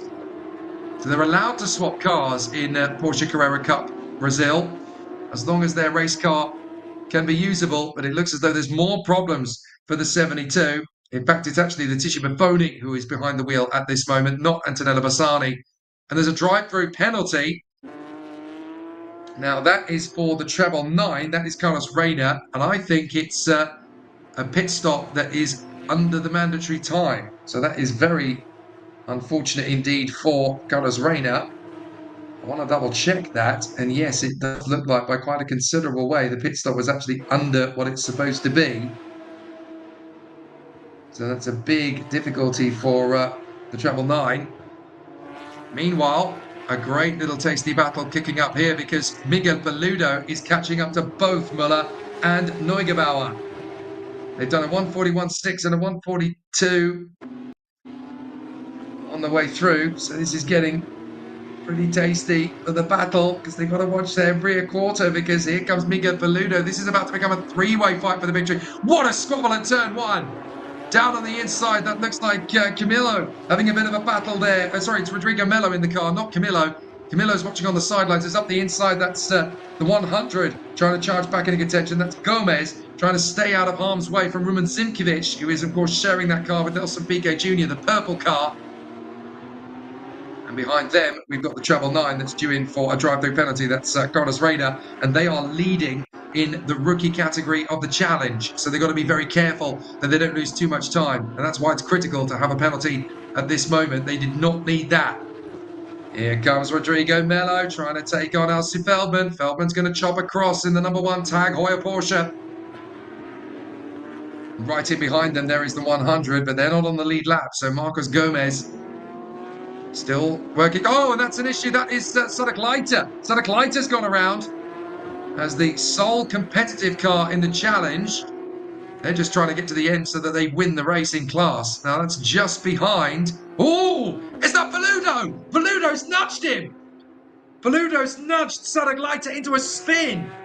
Now that could be critical as far as the race is concerned, because if they judge that Paludo's rammed him off the road, there could be a penalty coming. Launched forward at the inside from Lineu Perez. He's going to dive in on Pipa Bartz, who's been losing time progressively. But Lineu Perez dives in, takes the position away. Lovely move from Lineu Perez up into P4. And I'm sure that Petra, watching in pit road, is going to be delighted with his teammates' work. But a good run there from Lineu Perez. That puts him into P4.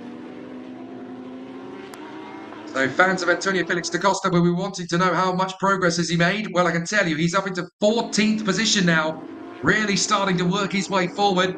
His next target is going to be Francisco Horta, and then the next one after that is going to be Bruno Campos, who has the fastest lap and the class lead. So they are definitely getting close now to working on the rookie category victory.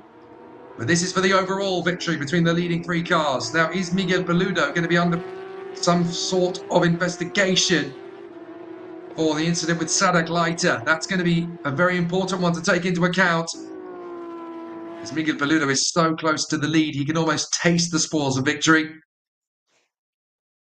But these 3 cars still ridiculously close together as we are on lap 44 out of 72. Big dive up the inside as well. That's a nice little battle progressing between Giorgio Frangoulis and Nicolas Marcondes. Oh, sorry, from Nelson Marcondes, I should say. So Nelson Marcondes trying his best to get rid of Giorgio Frangoulis.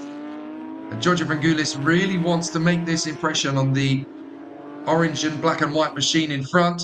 Nelson Marcondes bouncing on the curves, just trying to get the machine to move a little bit further forward. So the EQI Porsche 199, running just ahead, and I do mean just ahead, of Giorgio Frangoulis in the purple, white and yellow frame. So we're on lap 45. Still a long way to go. An hour and a half gone in this race. And of course, it's 300 kilometers of the Estoril circuit. It's the same length pretty much of a Grand Prix. But in a Porsche Carrera Cup race battle, that means that you go quite a long way to get to 300 kilometers. And I think it will be the first time that Rubens Barrichello has ever completed a 300 kilometer race at Estoril of any kind since 1996. Provided that he does so, of course. Mind you, he won't actually have done all 300 kilometres of it. He's done about 150 kilometres of it only, because obviously they swapped the cars.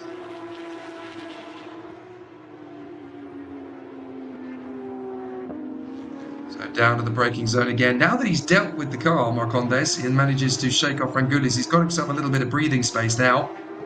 Fastest lap of the race is still that of Bruno Campos. So it'll be fascinating to see how he continues.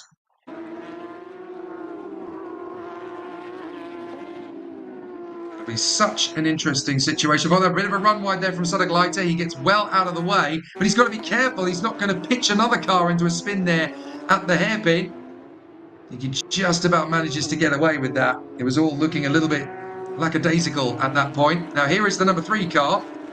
So it's a bit of a recovery drive from Franco Giaffoni. And he's currently in front of the number 27 car. Now, what happened there to the Senna colour scheme? Because it's all got a little bit awry for Sergio Romeo, who's now down in 15th position. They were in the top 5 at one stage, don't forget. And now Sergio Romeo is trying to get well clear of Franco Giaffoni. I think they've lost a lap somewhere or other. They haven't lost a lap, but they have lost a good 37 seconds to the leading trio. It shows you how tough it is to keep the pace. On board with Antonio Felix da Costa. His next target, Francisco Horta. There is the bright pink pig of Antonio Felix da Costa's car. Doing a grand job to hustle Francisco Horta. And he has got into the lead of rookie, by the way. So he's been able to catch and pass Bruno Campos. And is ahead of Sergio Romeo, the Senna helmet colour scheme. So Eduardo Manossi and Antonio Felix da Costa have got back into the lead of the rookie challenge category. Sorry, the Rookie Carrera Cup category, I should say. As diving up the inside, that is Alsif Feldman. Just trying to get well clear of Rumen Zimkovic. Dives in on Sadaglaiter. Through goes with him. Goes Rumen Zimkovic.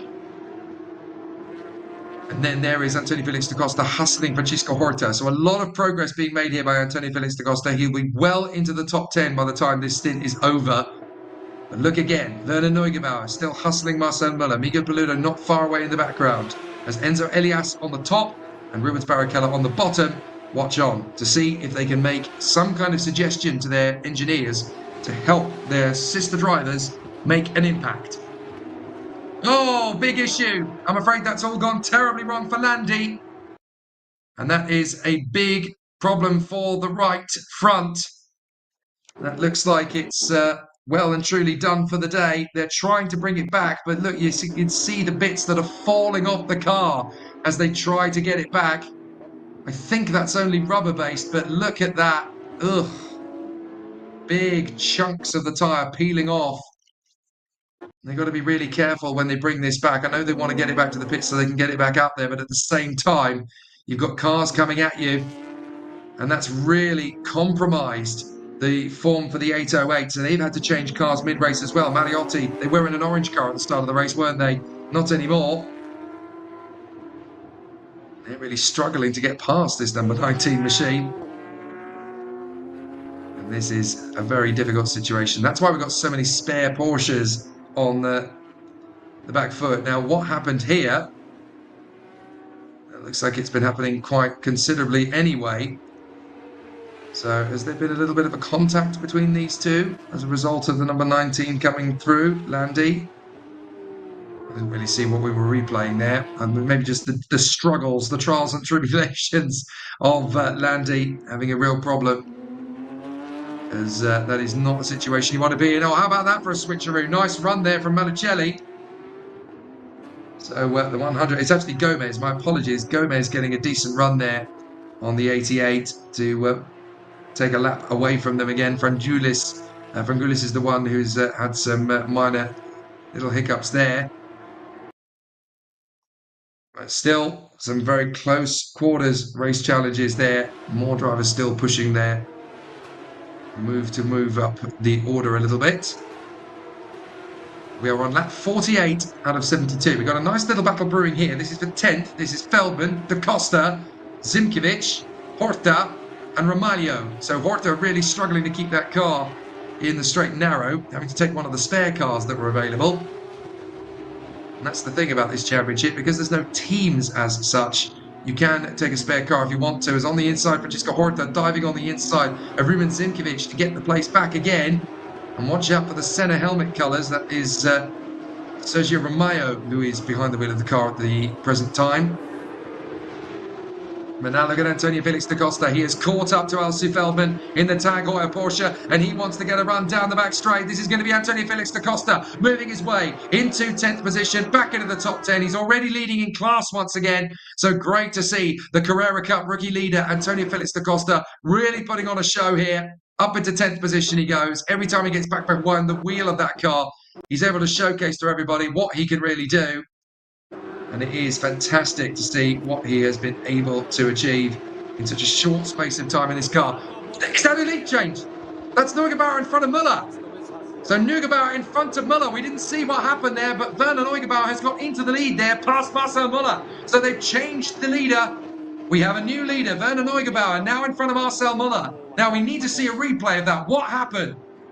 So Werner Neugebauer, what a dive in the hairpin! Oh my word! Neugebauer leaving nothing to chance there on the inside of Marcel Müller. That needed pure bravery, utter courage. And Werner Neugebauer absolutely storms in on the inside of Marcel Müller. And look, Müller's not done. He's coming back for more. Neugebauer and Müller going for the battle again as Neugebauer tries to hold the car to the middle of the road. Here comes Marcel Müller round the outside. Surely that's not going to work. He tightens back in. Neugebauer drifts wide. Marcel Müller's got to run, but Neugebauer's going to hunt the inside apex for the right-hander. But there's rubber all over the road, courtesy of that puncture. So unfortunately, the difficulties that we saw earlier on from Luis Landi, a real problem, and they're still struggling to keep this off the turn. Neugebauer trying to shut the door, side by side. Marcel Müller comes back in again for more. And still Neugebauer managing to hold on in front of Marcel Müller. But this is great dueling. Who said this was an endurance race? It's being treated like a sprint. And Marcel Müller really threatening Neugebauer, who tries desperately to break the toe. They hug the pit wall as they cross the line. 49 laps completed here at Circuito Estoril. We've only got 23 to go. And this is so tight now between these two teams. Look at Enzo Elias. He is nervous. This is a really tricky situation for him, as Marcel Müller now finds himself in hot water here, trying to take back the lead of the race. Enzo Elias is doubtful it can be done. Werner Neugebauer still hustling him as he continues on his way. All the way down the drop. There is the 992. What's happening to Marreiros? So Jose Maria Marreiros having a bit of a sluggish run. He's only just gone past the pits. Has he got problems with the car? Well, Jose Maria Marreiros has only come back out onto the circuit again after an earlier issue. Of course, with this being an endurance race, only one car has come into the pits and stayed there permanently. And that is Leandro Martins. So poor Dietis Lepes did not actually get to run in the race at all. At least with Peter Ferter and Diego Nunez, they fixed the car, sent Diego Nunez out for a spell, and brought him back in again. But Luis Landi with problems. He might have a chance to hand the car over to Tom Filio. Big sliding battle in the middle of this apex, and that is a retirement by the look of it. That is Regadas. So Regadas and Jeff Gyasi having a problem there. And that's going to put them off the goal. Right, diving up the inside. This is careful. You've got to be really tricky. And there's a little bit of contact there, but bailing off the throttle in just the right amount of time. So that is Marcondes and Frangulis, and they're tripping over each other as Antonio Felix da Costa comes right round the outside of Rodrigo Melo. Oh, opportunistic as you like from Antonio Felix da Costa. He's leading in rookie, and now he's got a whole bunch of drivers to take on. Right, the next target, Giorgio Frangulis. Here we go. Antonio Felix da Costa wants to see if he can work his way all the way to the front. He's got 33 seconds to make up in 32 laps. He's going to try on the inside of Frangulis. Frangulis tries to hold him off. No chance. Antonio Felix da Costa gets the move, and he's up into P8. That took some bravery, even for Antonio Felix da Costa. He really needed to make that one count on the inside. And Giorgio Frangulis now down to 9th place. Rodrigo Melo still there in P10. And a few seconds back, you've got Horta, Ramalho, Feldman, Sinkovic, Campos, and Gustavo Farah. And into the pits for a driver change. That is the 992. That is Medeiros. So Jose Maria Medeiros is going to give the car over to Oliveira. They had some technical difficulties, so that's how they can afford to change drivers. I don't know if we're going to get mandatory driver changes again in this race. I think we've got them all done out and out of the way, because I can't see Enzo Elias or Rubens Barrichello getting themselves ready to go again, and they should be doing so relatively shortly. Well, having said that, we've still got a couple of laps or so before they would be looking to get back in the car again. Look at this squabble of the deck. This is monstrous, and we've got a slow car in the middle of it all. That is the 25 in the middle of all of that. That's Paulo Souza. We're still watching a great battle. This is Gomez trying to take on the 17, I think that is, to lap it. That's Gajinski. And Gajinski is, of course, second position, I should say, in the rookie category of challenge. So Gomez not causing too much of a headache for himself there. Still, they rage on. Now, the 70 of Lucas Salas, we just saw him in the background there, is currently in P6, about 30.9 seconds away from the leader. Antonio Felix da Costa just went fastest of all in the third sector. What's happened to Pipe Bartz? Has he managed to get back through on the inside of Lineu Perez? He has. He's made the dive on the inside line and has returned the favour. Got back into 4th position. So Pipe Bartz, part of the Barrichello family, of course. That is a nickname. It's Felipe Barrichello, of course, to everybody who knows him well. Charging in behind, once again, comes Lineu Perez. But they have swapped positions now. They are in 4th position. So the treble one really trying to get well clear and put themselves back into contention. Now here comes Marcel Muller. He is not satisfied being sat in 2nd place, knowing how close the team is to the victory. He wants to get back on terms with Werner Neugebauer. Now, if you're Antonio Felix da Costa, what you want right now is a safety car, because that will give you a chance to come back for the victory again. Whether he's going to get one or not, that's very different. So Neugebauer, Muller, Paludo, Bartz, Perez, Salas, Marcondes, Antonio Felix da Costa, Giorgio Frangulis, and Rodrigo Melo in the top 10. On a big slide for the car that was just behind them. Goodness me, that was tight. And Paludo actually able to take advantage of that and get ahead of the car that went wayward. Who was that? I think that was I think that might have been Santos, potentially. Slightly wide out through there. Or it might have been the replacement car for Piero Cifali, actually. Just looking at who had completed Sector 3 at that point. So it might have been Piero Cifali who had that moment there. Marcel Muller still putting Werner Neugebauer under massive pressure. That's the thing. It's not like one car is better than another car. They're all identical Porsches. So as long as you've got a good run, as long as you've got good hustle, as long as you've looked after the tyres, you're not going to be able to pull away from the car you've just overtaken. You're just going to be in a dead stalemate once again. That's 20 laps to go. 52 completed of the 72 in duration. We are 1 hour and 45 minutes through this race, but of course it's down to the distance, it's not down to the time. So if it takes a little longer than 2.5 hours to complete 300 kilometers, then that is how long it takes. But what a battle this is, because Werner Neugebauer is still trying to shake off Marcel Muller. And if these two come together, of course, it changes everything. It could bring out the safety car, it could bring Miguel Paluda, the leader of the race, and it could give Antonio Felix da Costa and his teammate Eduardo Menossi the time to gain the lost ground from earlier on. And there is the pit stop window by the look of it. It's opening up again, but I didn't see Enzo Elias and Rubens Barrichello preparing for a pit stop, so maybe they're not going to change drivers, they'll just take a stop. So still they continue. 8 minutes of pit stop window, which means that every car has got to come in during that phase. So fascinating stuff so far for all of the contenders.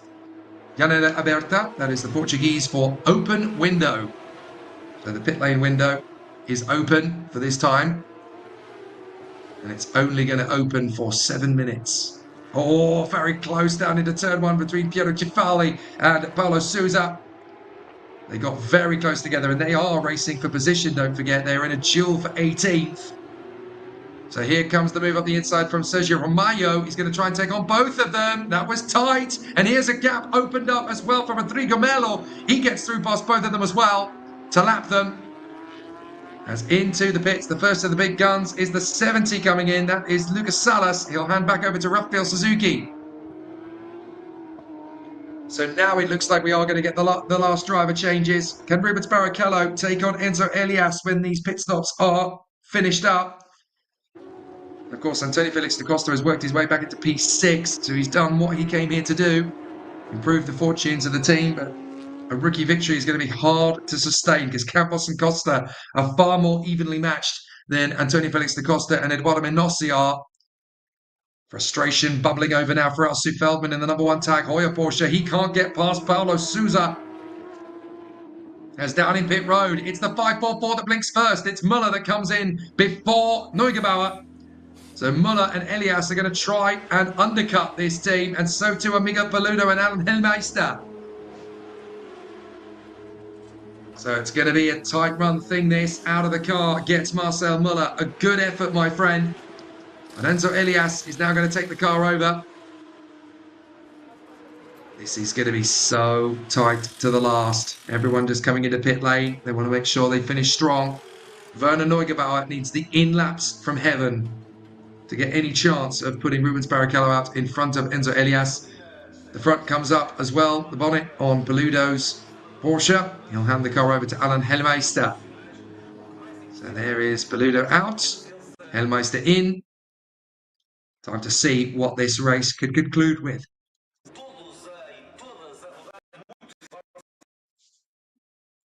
There is the treble one as well. That's Pipe Bartz handing over to Dudu Barrichello. So San Dudu will get himself back behind the wheel one more time. Rubens Barrichello is the one we want to watch out for as well, because he's going to be coming into the pits with his car handed over from the lead.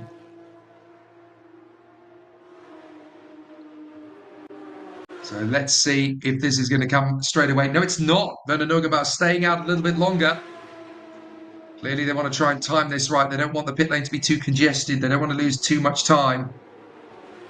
So there goes Dudu Barrichello to get ready behind the wheel of the treble one.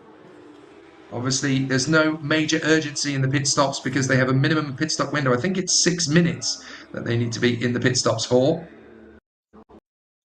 Anything less than that, you get a penalty, as far as I can tell.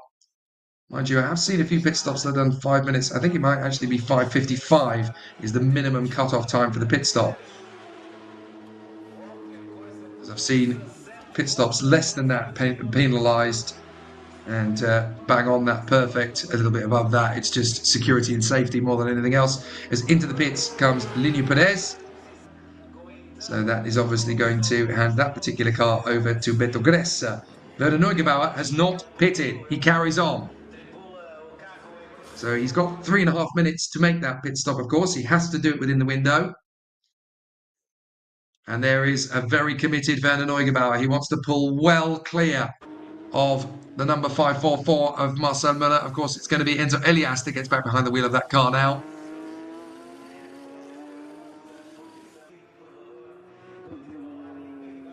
So they've got to just try and make this work, because obviously once they have changed over and Marcel Muller hands the car over to Enzo Elias, this car will be handed over to Rubens Barrichello. Will it happen on this lap? Will we see Werner Neugebauer dive for the pit road?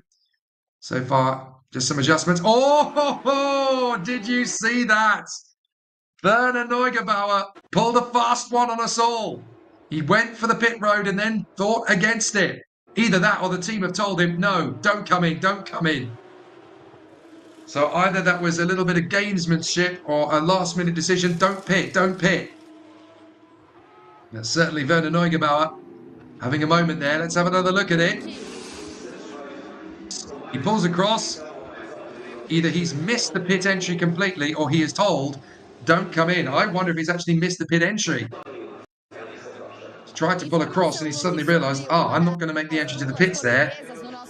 And that would have been a big mistake for Werner Neugebauer to try and bring that in.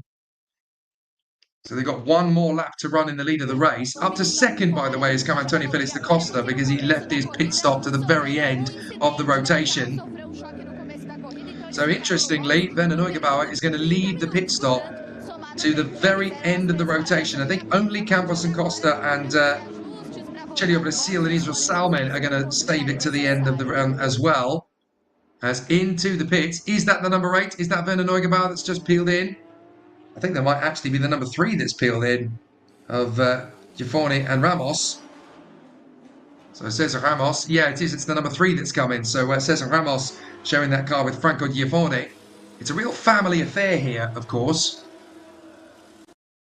Because those 3 cars, I mean, that's all one family, if you get my drift. Because obviously you've got a fabulous connection to all of them there. Because you've got Duda Barrichello in one car. You've got Rubens Barrichello. Let's look at this again.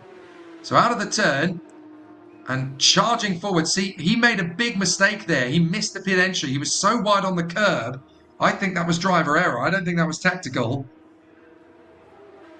So fascinating. But now they've brought the car in. Werner Neugebauer. No, come on, guys. Get it pushed back. Get it pushed back. Scary moment for the number 8 crew. And they've got to get it out of the way because they've got cars coming in. Why are you having a debate about this? Ah, because you need to get the car back out into the lane to push it back in. That's why. Oh, this is the kind of stress you don't need. You don't need this kind of aggro. Look at the hectic nature of these pit stops. Alan Hellmeister goes out. Now, does Hellmeister get out in front of Enzo Elias? That's going to be the critical pit stop situation. So Werner Neugebauer in communication with Rubens Barrichello. Barrichello wants the information he needs. But who's going to get out first? Is it going to be Elias or is it going to be Hellmeister? Need to figure out who's actually getting out of pits. It is Elias, but only just. Hellmeister was very close to him. And they both did a pit stop there in 6 minute 4.36, 6 minute 4.96 for Hellmeister and Peludo. And there is the treble 1 getting out as well. That is Duda Barrichello. He did a 6.02.0, so they've actually gained a little bit of time in the pit stops.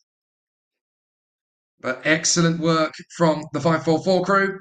And they hand the car back to Enzo Elias. Now it's going to be a clear race between Enzo Elias and Rubens Barrichello when they come out onto the circuit again. Both very talented drivers in Stock Car Pro Brazil, both full of opportunity. And there is Rubinho. Rubens Barrichello, former Formula 1 driver for Jordan, for Stewart, for Ferrari, for Honda, for Braun and for Williams. This man has got so much to do and he's going to have a tough time of it. Look at this though. This might not be done because we've got a very hell-bent Hellmeister trying to go wheel to wheel here with Enzo Elias. If Hellmeister can take this position, then it's suddenly going to be a different car going for the victory. Hellmeister gets squeezed wide by Elias. Elias is going to try and cover him in the middle of the road, but Alan Hellmeister is not going to give up this at all. Hellmeister is going to try and move it into the hairpin, and they snake around each other. They're going to hold each other up. This is perfect for Rubens Barrichello. If these two keep dueling, then Barrichello is going to have a perfect exit time. But don't forget that Barrichello's not going to get out of the pits just yet because he came in a couple of laps after these guys came in.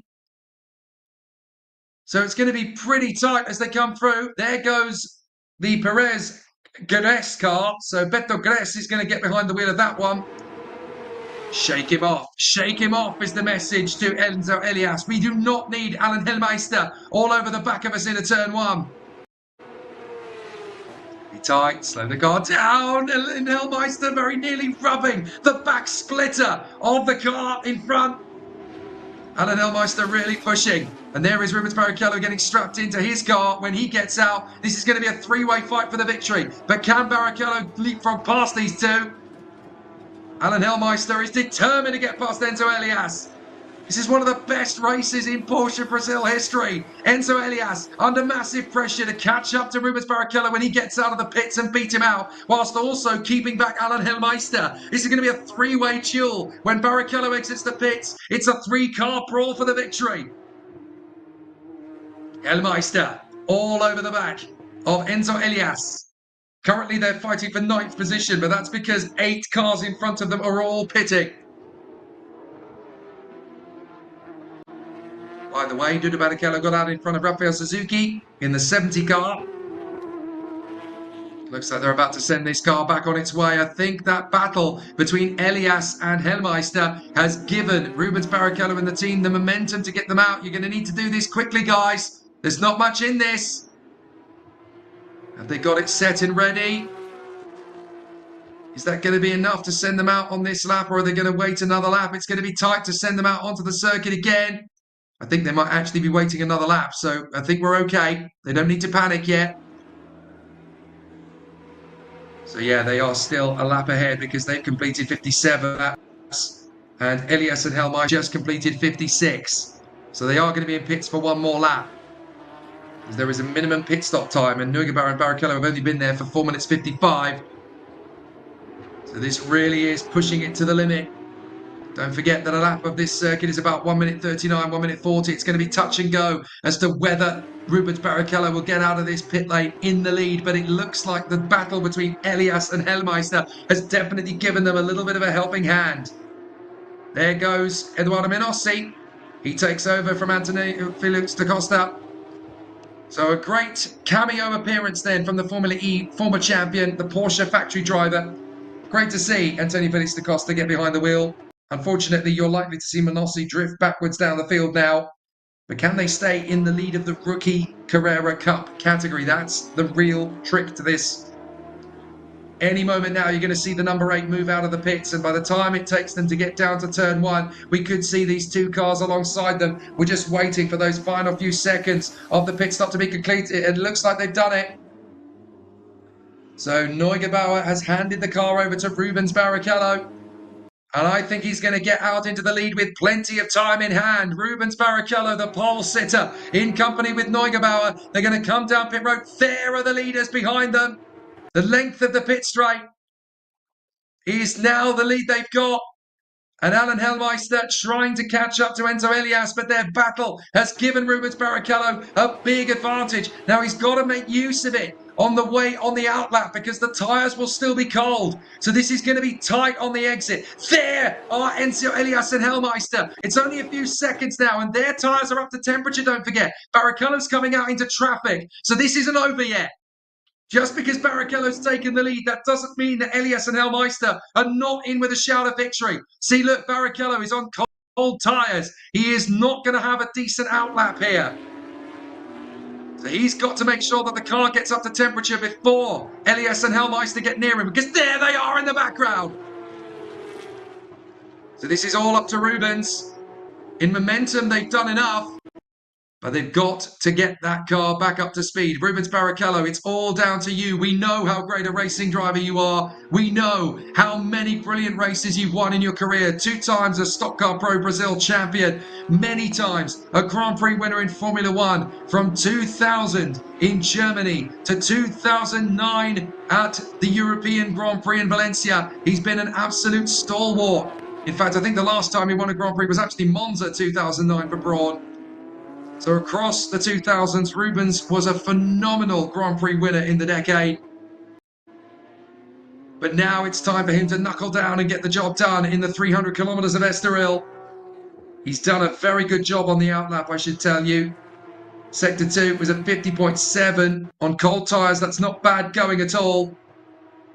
And as he comes through at the end of Sector 3 with the car pretty much back up to temperature again, he needs a fast Sector 3. He hasn't registered yet what his Sector 3 time was. 31.3 for Elias, 31.4 for Hellmeister. And here is the battle further back as the 27, the Senna colours of Yosemar Junior, is trying to shake off the attentions of Pedro Boisel. Pedro Boisel all over the back of him. And Seba Marucelli having an interesting race of it as well. Here comes the chance again from Pedro Boisel. So Pedro Boisel all over the back of Yosemar Junior. Back to the inside line, Yosemar Junior trying not to open that door too wide, as there is Nelson Piquet Jr., the former Formula E champion himself. He won the first ever title back in 2004 and 5. 2014 and 15, I should say. I'm getting ahead of myself, or behind myself, I should say. Here comes the run on the inside line. Pedro Boisel trying to get back on terms again with Yosemar Junior, and if they're going to hold each other up any longer, the man right behind them is going to take advantage. That's Guillermo Salas in the Tag Heuer Porsche. Here he comes, diving up the inside. P11 will do, and he's got it. But has he drifted too far wide on the exit? Here comes Pedro Boisel to take him back again. He's back into 11th, but will he break later? No, he can't. Here comes Guillermo Salas, and the Tag Heuer Porsche number 1 gets into P11. Good work from Guillermo Salas. Watch out, guys, because behind you, you've got Nelson Piquet Jr. bearing down on you. Great racing on lap 59 out of 72. 14 laps remain in this race. And this is not done yet. Barrichello leads Elias by 2.8 seconds. It's now down to 1.7 seconds. It's going to be tight all the way to the flag. So there is the 88. That's Pedro Boisel in behind Yosemar Junior. But also now Yosemar Junior is about to be taken on here by Guillermo Salas. Salas dives into the hairpin. Thank you very much and good night. Lovely dive from Salas. And the Tag Heuer Porsche goes past the Senna Porsche. Here comes the chance from Pedro Boisel. He's going to try and get past Yosemar Junior as well. Think again. You're going to have to try something else, which he does. Round the far side, trying to cut back in on the Parabolica. What a phenomenal race battle this is in the Porsche Endurance Series Brazil. Brought to you by C6 Bank. Pedro Boisel trying to come back at Yosemar Junior down the straight. He's got a slingshot, diving on the inside. He's going to leave his braking very late. He's going to leave nothing a chance. Yosemar Junior might get a chance on the exit because he's run very wide. And now Nelson Piquet Jr. can sense his chance to get in on the action. Yeah. On the inside of Yosemar, he will not back down from it. He dives in, gets the move. Nelson Piquet Jr. through on Yosemar Junior. Now he's going to try and take on Pedro Boisel. Through the hairpin. And Nelson Piquet Jr., the former GP2 Series champion, the former Formula E champion, the former A1 Team Brazil racer in the A1 Grand Prix Cup of Nations World Cup of Motorsport. Right in behind Pedro Boisel. Can he make his move? Really hustling. Son of the three-time former world champion Nelson Piquet, of course, as well. Pedro Boisel having to defend by cutting across. Look at how close it is now. Hellmeister's going to get tucked in behind Francisco Horta, the 77. It's actually William Frere at the wheel of the car. But Alan Hellmeister and Enzo Elias are getting frustrated by traffic here. They could be going wheel to wheel with Rubens Barrichello by now, but they are being held up in the fight. 1.4 seconds between Barrichello and Elias. Hellmeister's gone with them. And now they've got the 992 causing issues in front. That's Oliveira. So Oliveira needs to get out of their way. And then we'll have a three-car battle for the victory. After 2 hours and 5 minutes of racing, it comes down to the last 12 laps around the Circuito Estoril. And Hellmeister is putting Enzo Elias under massive pressure for second position, with both cars just a second and a half behind Rubens Barrichello in the lead. The 544, the yellow and black machine of Enzo Elias, ahead of the Dayglow red of Alan Hellmeister. Finally, you get it out of the way. So finally, Oliveira moves aside. Let's Francisco Horta's teammate William Frere go through as well. This is so tight, and it's coming down to the wire. Well, let's talk about class leaders, shall we? Because that's obviously going to be a big part of this race conclusion as well. Carrera Cup, the top three. Barrichello and Neugebauer leading the way in the number 8, the yellow car. Elias and Muller in the yellow and black machine, a deeper yellow, but still the 544 second place. Then Hellmeister and Peludo chasing them down. This is second and third in Carrera Cup. In the sport category, it is Beto Gressa and Lino Perez who lead in 5th place overall. Second in class, it's Razia and Marcondes who are 7th overall. And then Piquet Jr., having just got past Pedro Boisel, that's enough for the podium in the sport category for Piquet Jr. and Ruben Zimkiewicz. So there is a fairly nervous-looking Marcel Müller. He does not want to lose 2nd place in Carrera Cup. Oh, and that's the retirement then from Mariotti. Safety car, safety car. You cannot be serious. 11 laps to go and we got a safety car. You cannot be serious. Now we're going to get a showdown. Barrichello, Elias and Hellmeister in a straight fight for the victory. Plus, don't forget we're going to have Dudu Barrichello right behind them in 4th place. We're going to have Beto Gressa leading in the sport category in P5. And you're going to have Rafael Suzuki, Luis Razia, Thiago Camilo, Guillermo Salas, Eduardo Minossi under massive pressure. He's going to have a real problem on his hands, Eduardo Minossi, because he's currently got Piquet Jr., Bozel and Junior between them and Nicolas Costa. This is heartbreakingly agonising for Antonio Felix da Costa and Eduardo Minossi, leading rookie, because they could be about to lose the lead based on their lap time pace at the moment. They've just done 140. They've been doing 144s consistently of late. But they are losing ground rapidly to Costa and Rafael Abate, who are currently battling them for the victory in the rookie category. How can this be coming down to the wire in such a dramatic fashion? Well, we've now got 10 laps to go, and the first of those is going to be behind the safety car. We have got a 3-way battle for the victory, all the way to the death. What an amazing climax to this race we are going to have now. Rubens Barrichello, Enzo Elias and Alan Hellmeister. Here's how it happened. The car was breaking down anyway. Through the parabolica. That looks like oil gone down actually. And that's game over for the 808 crew of Miguel Mariotti and Iago Garcia. But I tell you what, this race just got interesting. This is the Porsche Carrera Cup equivalent of when the Indy 500 gets a caution period with 5 or 6 laps to go. Suddenly, this has become a nail-biter. We had a bit of a lull at the end of the second split.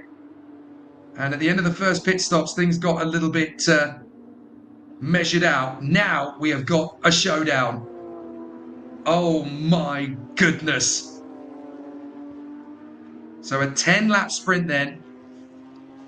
And this is going to be mighty, mighty close to the flag. So now it's all going to come down to the drivers who have got themselves a little bit more to do. Expect these guys to push. This is going to be very, very close. So now we're going to now get to see how things are. It's going to be so tight on the restart. Rubens Barrichello leads Enzo Elias and Alan Hellmeister. Watch out for Dudu Barrichello, Rubens' young son. Gressa will be 5th on the restart. Now, I'm not sure what the protocol is for the Porsche Championship. Do lapped cars get out of the way or not? I know they do in some championships. But whatever way you look at it, this is going to be tight stuff. And this is big pressure for Beto Gressa now as well, because Lino Perez, his teammate, has done a lot of hard work to get them into the lead of the sport category. But now just 2 cars behind them, Luis Razia and Nelson Marcondes, are going to be charging forward to try and get into the lead of the sport category in the closing stages. They've got a bit of ground before they get to Nelson Piquet Jr. and Ruben Zimkiewicz in 3rd, but that battle for 3rd position is going to be raging on the restart. Pedro Boisel and Giorgio Frangoulis are right behind them in 4th in class, and then right behind them is Yosemar Junior and Sergio Romayo in the Senna colours. So it really is ridiculously close. My goodness me, are we going to have a tough battle out there on the course? So tricky, so tight. I think we're going to have a really scary end to this race. It's going to be nail-biting to the last. Well, this is absolutely nail-biting. So now we're going to find out who has got the legs on this final concluding couple of minutes of racing. It's going to be tight. It's going to be tense all the way through. We're going to be in for a close proximity race here behind the safety car. We've got 9 to go. If we come into the pits at the end of this lap under safety car, we've got an 8-lap sprint. And it's going to be so tight. A really tricky conclusion to this race. The fastest lap of the race, by the way, for those who wanted to know, it's Nicolas Costa, 1:39.446. Now, this is another replay. Now, this is Rafael Abate. Oh, a spin right in front of them. Now, that is Letizia Buffoni. Now, you've got to give them a little bit of grace because this is not their normal race car. Their race car's had some difficulties and some damage. So they've had to swap out of that car into their race car, back into this spare car again. They've not had it their own way at any point. So unfortunately, this endurance race has been a race to forget for the highly rated Antonella Bassani and Letizia Buffoni, the all-female team. And considering that Antonella Bassani is a Porsche Challenge champion, this is definitely not the way they were expecting her race to go. It's been a catalogue of disasters for them. I was thoroughly expecting them to challenge for the Rookie Challenge victory, and it's just not gone their way at all. They're down in 6th position at the back of the field with their current disaster. Right, here we go. It's restart time, and all 3 cars are locked together for the battle. It's green, green, green, green here at the Circuito Estoril. It's up to Enzo Elias to make the bid for Rubens Barrichello. Watch for Alan Hellmeister round the far side. Don't tell me he's going to take on both of them. He splits them in the end. 2nd position, as now he really starts to ramp it up. Enzo Elias is going to come back in on the inside for Hellmeister. Takes the 2nd position back again once more. And here comes Francisco Horta. He wants to try and get in on the action. What a restart from Barrichello. Causes no end of stress in the 544 and 7 crews. But for the moment at least, Alan Hellmeister cannot get past Enzo Elias. Elias able to hold him off for the moment. But Rubens Barrichello is like a bullet out of a gun. He needs to get away from these two. Barrichello leads in the 8. Enzo Elias in the 544 second. Hellmeister in the red 7 in 3rd. And there is so much tension down in pit road now. Giulio Barrichello trying to get well clear of Rafael Suzuki on the restart. Fortunately, he's got some traffic in between him and them. It is so tight for the lead of this race. One mistake, one error, one dropped gear change, one missed brake down on the apex, and this race suddenly transforms. This is so difficult now to work out how this is going to be. We're going to stick around, of course, after the race because we've got 6 podium ceremonies to go through.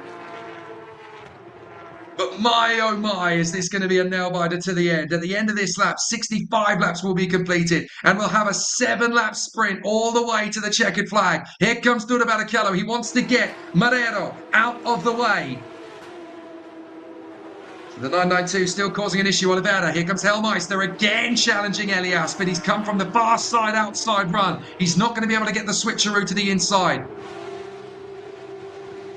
Giulio Barrichello dives in at the inside, deals with Oliveira. That will help him in the race against Razia. What's happened to Beto Gressa? Beto Gressa's lost time here.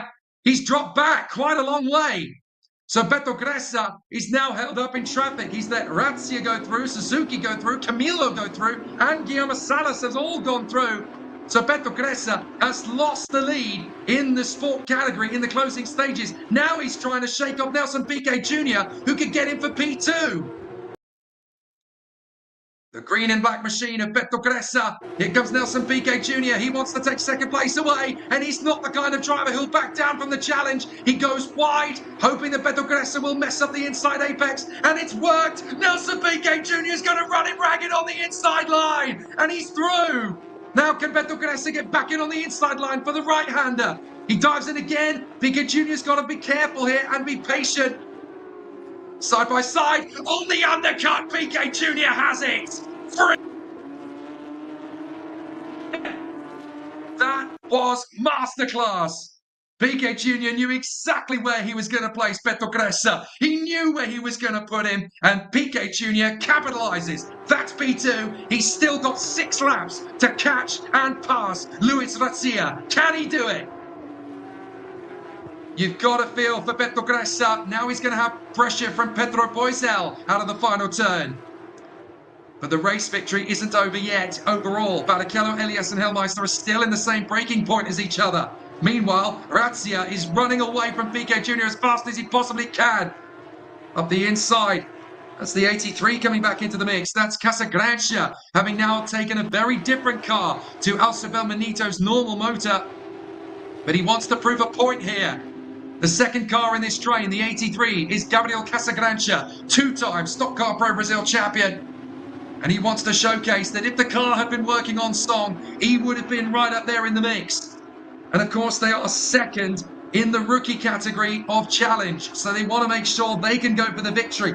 They've got a chance to catch up potentially to the leading car in category, the treble 9 of João Gonçalves. 6 laps still to go. So many battles. This is tough stuff. Bit of a run wide there from the 29. Thiago Camilo trying to put pressure on Rafael Suzuki, Stock Car Pro race winner earlier this year. And Rafael Suzuki has got past Luis Razia. This is when it's all starting to fall apart for Razia. He does not want to be caught up in this battle. Here comes Thiago Camilo. If he gets through, then that's one more problem for Razia to deal with. He does not want to get shunted back into the path of Nelson Piquet Jr. because that's where the victory in sport can disappear. I'm afraid Manossi has just lost the lead in rookie to Nicolas Costa. We knew that was coming because Manossi's pace has not been there by comparison to Nicolas Costa. So Costa has just taken the lead in rookie in the final couple of laps of this race, and now it's just up to them to finish the job. They did not need that safety car. Without it, I think they might have held on to the rookie victory. But all the time that was lost, it just backed them into the pack. So now we've got pressure brewing from Thiago Camilo and Guillermo Salas on Luis Razia. He does not need that pressure. They're not in the same class. If they both get through, then Nelson Piquet Jr. has got a big opportunity to go for the victory in the sport category. And he knows it. Here comes Camilo, diving into the inside. Razia is determined. Don't you dare overtake me this close to home. Razia cannot afford to let these two go because Piquet Jr. is just down the road. There he is in the background in the purple number 80. Razia in the 199, desperately trying to hold on to the sport class victory. Don't you dare get on my inside line, says Razia. Camilo tries every trick in the book to get alongside.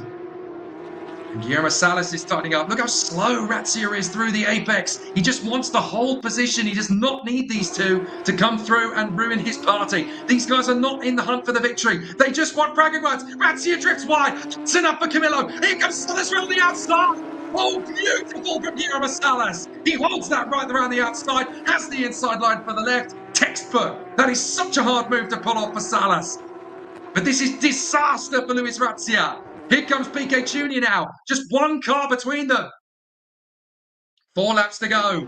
And Barrichello is just 0.8 of a second ahead of Enzo Elias, by the way, for the lead of the race. There they are. Barrichello, Elias, Hellmeister. Then you've got Duda Barrichello with a slower car in front. Then it's Rafael Suzuki. And that's the 14 getting well out of the way. That's Carlos Campos. He does not want to be part of this. So he does the sportsman thing. Gets well out of the way.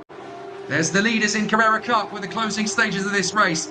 Barrichello still holding firm in the lead of the race. Razia holding firm in the Sport Cup, but for how much longer? As Costa and Campos lead the way in rookie with just 4 laps to go.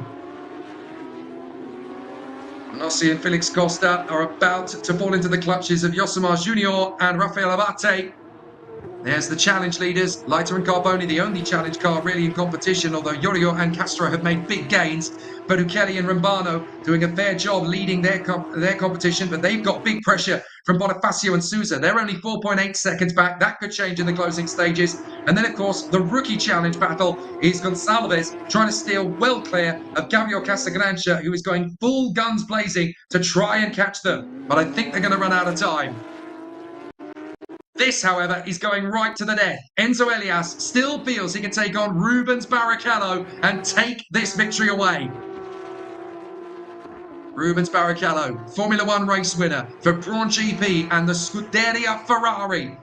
Number 2 to Michael Schumacher for so many times. He is not going to play second fiddle today. Not if he can help it. Enzo Elias is still pushing him all the way. 3 laps to go. Rubens Barrichello leads. Enzo Elias second. Alan Hellmeister third. And Duda Barrichello fourth in the background. Very close in Carrera Cup all the way. As Nicolas Costa has fallen back a little bit now. Lost a little bit of ground to Pedro Boisel. So it looks like the battle for the sport victory is going to go down to the wire between those 3 drivers. Razzia, Piquet Jr. and Boisel. That could be worth picking up before the end as well, because Piquet Jr. has brought that gap down to just 0.6 of a second. We could get a very dramatic finish in both Carrera and Carrera Sport. Angel Meister just trying to stay as close to it as possible. Now this is Nicolas Costa. What's happened here? This is the rookie leader taking on Boisel. Has he got through on the inside? He has indeed, but has he finished off the move? Because I think he's just lost ground to him again. So that's the move on the inside line, but I think that could be Costa getting back in on Boisel, actually. And that hasn't updated on the timing screen yet. Look at how much Elias is pushing in on Rubens Barrichello now. To the hairpin. As long as Barrichello makes that Porsche wide enough, then this race, which has gone right down to the wire, is just going to be on his side. We're going to have 15 cars on the lead lap. Not bad at all, considering not every car is going to make it to the flag. We've got 4 that are out of the race. Martins and Svepes in the 911, Ferter and Nunez in the 56, Regadas and Giassi in the 31, and sadly, Carlos Campos and the Indy 500 winner Tony Kanaan out of the race as well. But what a battle down to the wire. Enzo Elias is going to need one big push to make the move here on Rubens Barrichello. 2 laps to go. Can Elias make this happen? There's nobody in this pit lane with any fingernails left. So tricky, so tight between them. Rubens Barrichello just trying to keep that car as central as possible with plenty of overtaking opportunities. Come off the top end again. Let's see if it's going to be a strong run to the line. Elias under pressure. Is Rubens Barrichello. Look at how stressed out things are in the paddock. Look at Werner Neugebauer at the top of your screen. And at the bottom is Marcel Müller. They cannot bear to watch this. This is all down to the guest drivers. Between Neugebauer and Müller, these are the regular drivers sat in pits watching this fold out. It's the guest drivers that are the ones who are deciding the fate of the 300 kilometers of Estoril 2024. And Barrichello is doing everything he can to hold off Enzo Elias. This would be a big victory for Rubens Barrichello.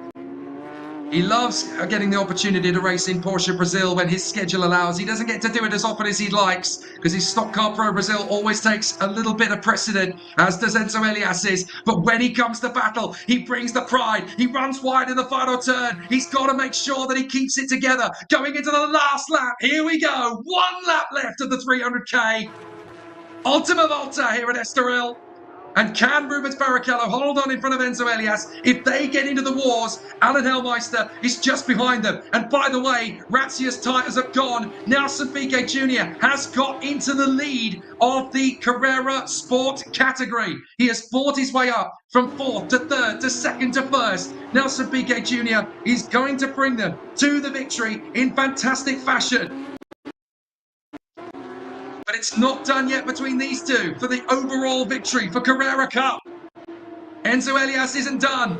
He needs one final push. Can he get there? Rubens Barrichello has got to make that car as wide as a Buick. Down to the braking zone. Elias thought he could outfox Rubens Barrichello. Try it again, sunshine. You're never going to hold this man off. Neugebauer and Müller in the pits are watching on. They can barely watch. Rubens Barrichello hanging on. You're going to need something massive here, Enzo. Rubens Barrichello holds on. Enzo Elias to the braking zone. Keeps the car in the middle of the road. Good effort. Good run from Enzo Elias. Quicker off the turn. Is there going to be enough to make one final slingshot? Rubens Barrichello is keeping it neat and tidy though. Through the left-hander. No major problems. Elias throwing the car in. He senses there might be an opportunity off the final turn. If he can make a faster run through Parabolica, he might just get him on the slipstream. Out of the turn after 72 laps and almost 2.5 hours of racing. It's going to go the way of Rubens Barrichello and Werner Neugebauer. They take the victory in the 300 kilometers of Estoril. How brilliant was that race? All the way to the death. Rubens Barrichello returns to the winner's circle in Porsche Brazil, partnered up with Werner Neugebauer. What an amazing duel to the death. Werner Neugebauer and Rubens Barrichello have clinched this. They may have got the pole position. It may seem boring to go from pole to the win, but you've got to tell the story of the other 2 hours and 25 minutes to tell you what really happened. And how about that? After a few weeks ago, Rubens Barrichello got a victory and Rubens was in tears. Now Rubens has taken his first win in motorsport in 2024. The Porsche Endurance Challenge Brazil victory. There's a party going on down the pit lane as well because Rumen Simkovic has taken victory in the sports category. Very good work indeed by Nelson Piquet Jr. to charge them through for the victory. You've got to feel for Luis Razia and you've also got to feel for Beto Gressa. The car drops off the podium in the end for the latter car. Pedro Boisel coming home third in category. The parties begin here and it's a big, big moment. This is a family affair, this championship. It's not just about winning races as a racing driver. It's about enjoying the lifestyle of being a race driver in a Porsche. There's not much that's more special than this. And what a fabulous end to a fabulous battle. Rubens Barrichello holds off Enzo Elias to the death. Reminds us all why he's one of the most underrated drivers in Formula One history. He was the perfect number 2. He had a fantastic crack at the championship in 2009. Should have had a bigger chance of it, really. But what an opportunity for him to showcase to everybody here in the 300 kilometers of Estoril. What a hero he still is. He's still got it. He's still our Rubinho. Right, let's try and take stock of the situation in the 6 different categories that we've got in front of us. Very exciting racing to the death. And we've definitely had some fun with it. So let's try and make heads or tails of all the situations we've got. Because that was pretty exciting stuff all the way to the flag. Rubens Barrichello waves home after a fantastic race battle. He and Werner Neugebauer are the winners of the 2024 Porsche Endurance Series Brazil by C6 Bank. 300 kilometers of Estoril. What a race. And Werner Neugebauer celebrates. Thank you, Rubens. Thank you, buddy. I'm so proud to have you as my teammate. And now we get to share the victory. What a result.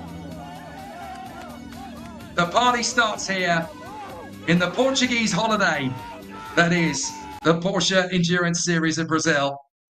Well done to Werner Neugebauer.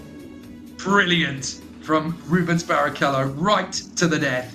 Marcel Muller and Enzo Elias coming home in second place. Miguel Paludo and Alan Hellmeister in third position. Smiles all round on the podium. 3 very deserving teams. Rubens Barrichello, victorious. Well done, mate. He is a lovely, lovely driver. They say, don't meet your heroes, you'll be disappointed. I first got to meet this man back in 2018 at the Goodwood Festival of Speed. He was nothing less than an absolute hero.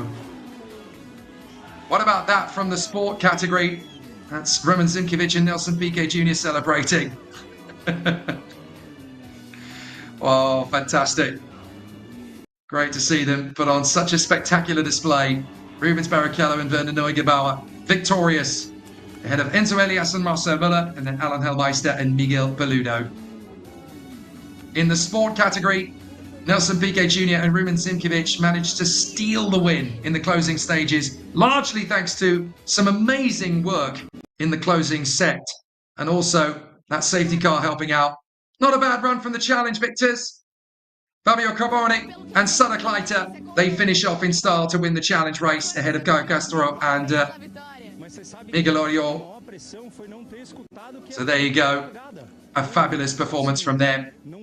We'll talk about the rookie category as well in Carrera Cup. It is Bruno Campos and Nicolas Costa that steal the rookie win away from Eduardo Manossi and Antonio Felix da Costa. That safety car really hampered their progress. Gustavo Fara and Rafael Abate come home third though. A great podium for them. We've already seen the challenge winners, Sada Kleiter and Fabio Carboni. In the challenge sport category, it is Bertuccelli and Rambano that take the victory in front of Souza and Bonifacio. And then Gaetano and Possa come home for third place. And then in the rookie challenge category, it is Carlos Reina and Joao Gonçalves that take the victory in front of Alcio Felbenito and Gabriel Casagrancha in second. And then Andres Kaczynski and Vanya Pontes, who started last and managed to come home third in rookie. A fantastic race and a wonderful end to a fabulous weekend here in the Porsche Brazil Enduro. Lots to be happy about, lots to be excited about. And that is, of course, the first of our endurance races this year. We have a couple more still to come over the course of the year.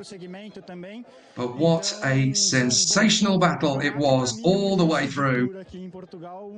I absolutely adore just how exciting that race ended up being. Such a terrific run from all of the contenders. We had some absolutely amazing racing from all of the drivers there. It's been truly an honour to watch that race play out.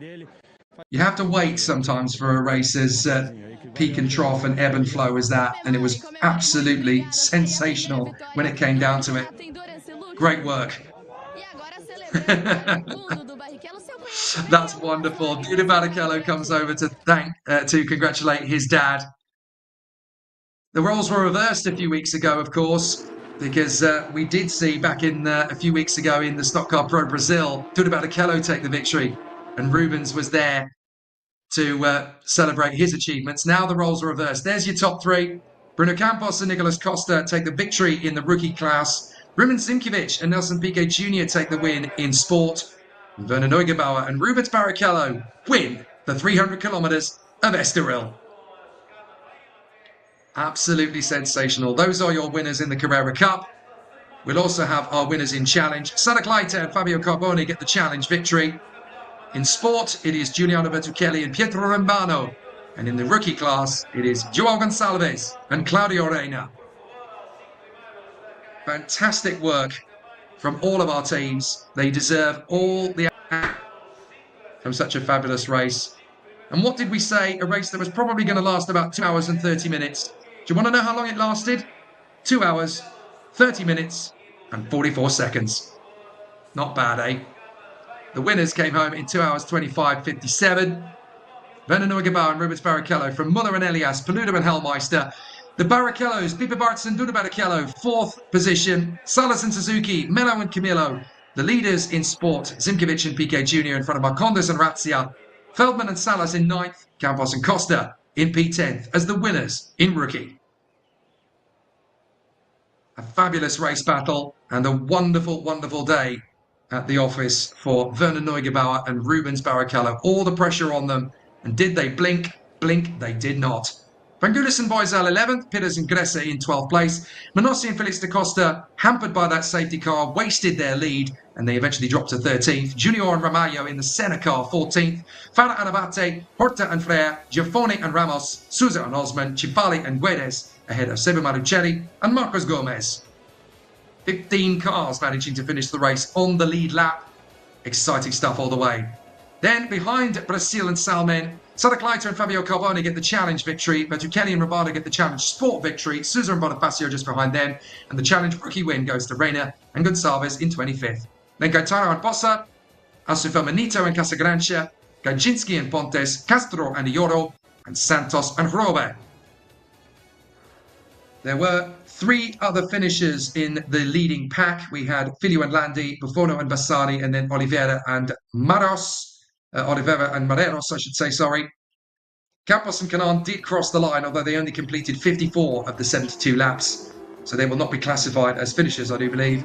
And then retirements for Mariotti and Garcia, Regadas and Giassi, Fertier and Nunez, Bachista and Herman, Sanchez and Abreu, and all the way back on lap 3, Martins and Vepes. What a dramatic race. Definitely all sorts of battles in that one, right to the bitter end, including that right near the end there for Thiago Camilo and Guillermo Salas.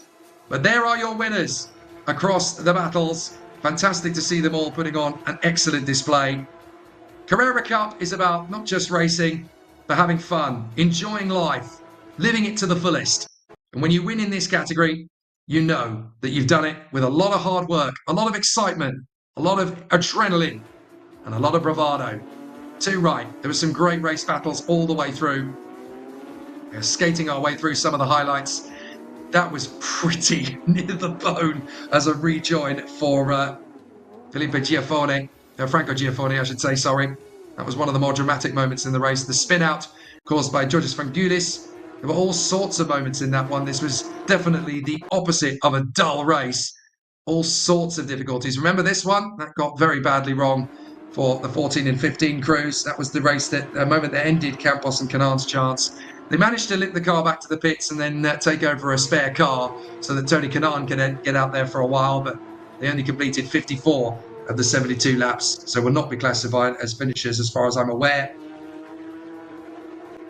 That's such an incredible race. The fastest lap of the race, by the way, the rookie winners, Costa and Campos, a 1:39.446. The only driver to get even close to that lap was Antonio Felix da Costa, who got a 1:39.553, and the fastest third sector of the entire race. We had so many great moments throughout the course of this one, and wonderful to see battles across all 6 classes that went all the way to the wire. Was so stunned when we had that safety car with just 11 laps remaining. Just amazing to see how tense and how tight it was going to be. Unfortunately, that safety car pretty much ended the battle for the victory for Minossi and Antonio Felix da Costa. This car, the bright pink machine, they actually took the lead overall at one stage thanks to the Porsche factory driver Antonio Felix da Costa. But it was never going to last with Eduardo Minossi, the rookie, behind the wheel, because the lap times were not quite at the same pace. Had it not been for the safety car, we would definitely have seen them take the victory. And not bad for Joao Gonçalves to recover after that off, to then come through to win the rookie category in challenge. There was the lead change for Antonio Felix da Costa, taking the lead overall at that point. But the momentum was never going to stay with them. They did the best they could, and the driver changes, everything started to unravel for them. But they were still always going to be contenders for the victory in the rookie category. Just a shame it didn't quite work out in their favour. But certainly a really exciting battle all the way through. And we've got 6 podium ceremonies to work our way through now. So these are the podium ceremonies that we've got out here on the podium ceremony for the Cascais Grand Prix. And so we have our podium ceremonies that we're cycling our way through now.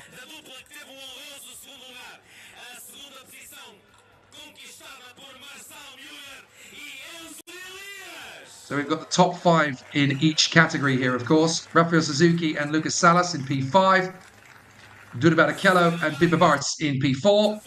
Alan Hellmeister and Miguel Peludo in P3. Marcel Muller and Enzo Elias in P2. They had a great race as well, didn't they, at the beginning of that stint?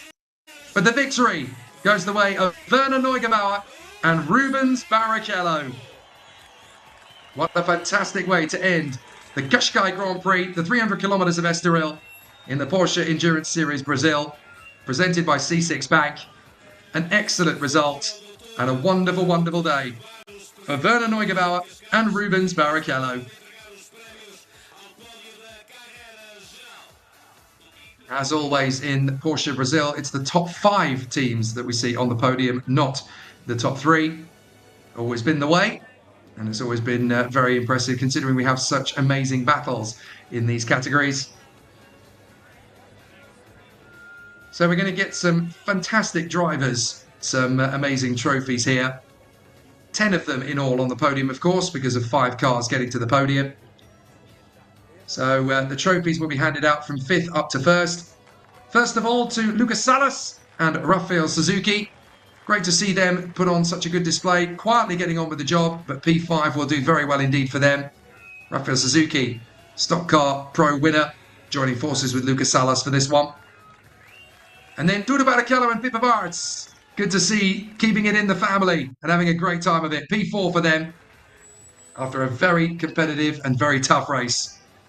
Well done to Miguel Paludo and Alan Hellmeister. They came so close to the victory. Just 2.3 seconds away from winning it themselves.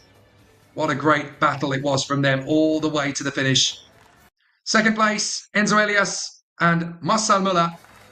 The battle continues on for Marcel Müller in 2024 in Porsche. So nearly the victor.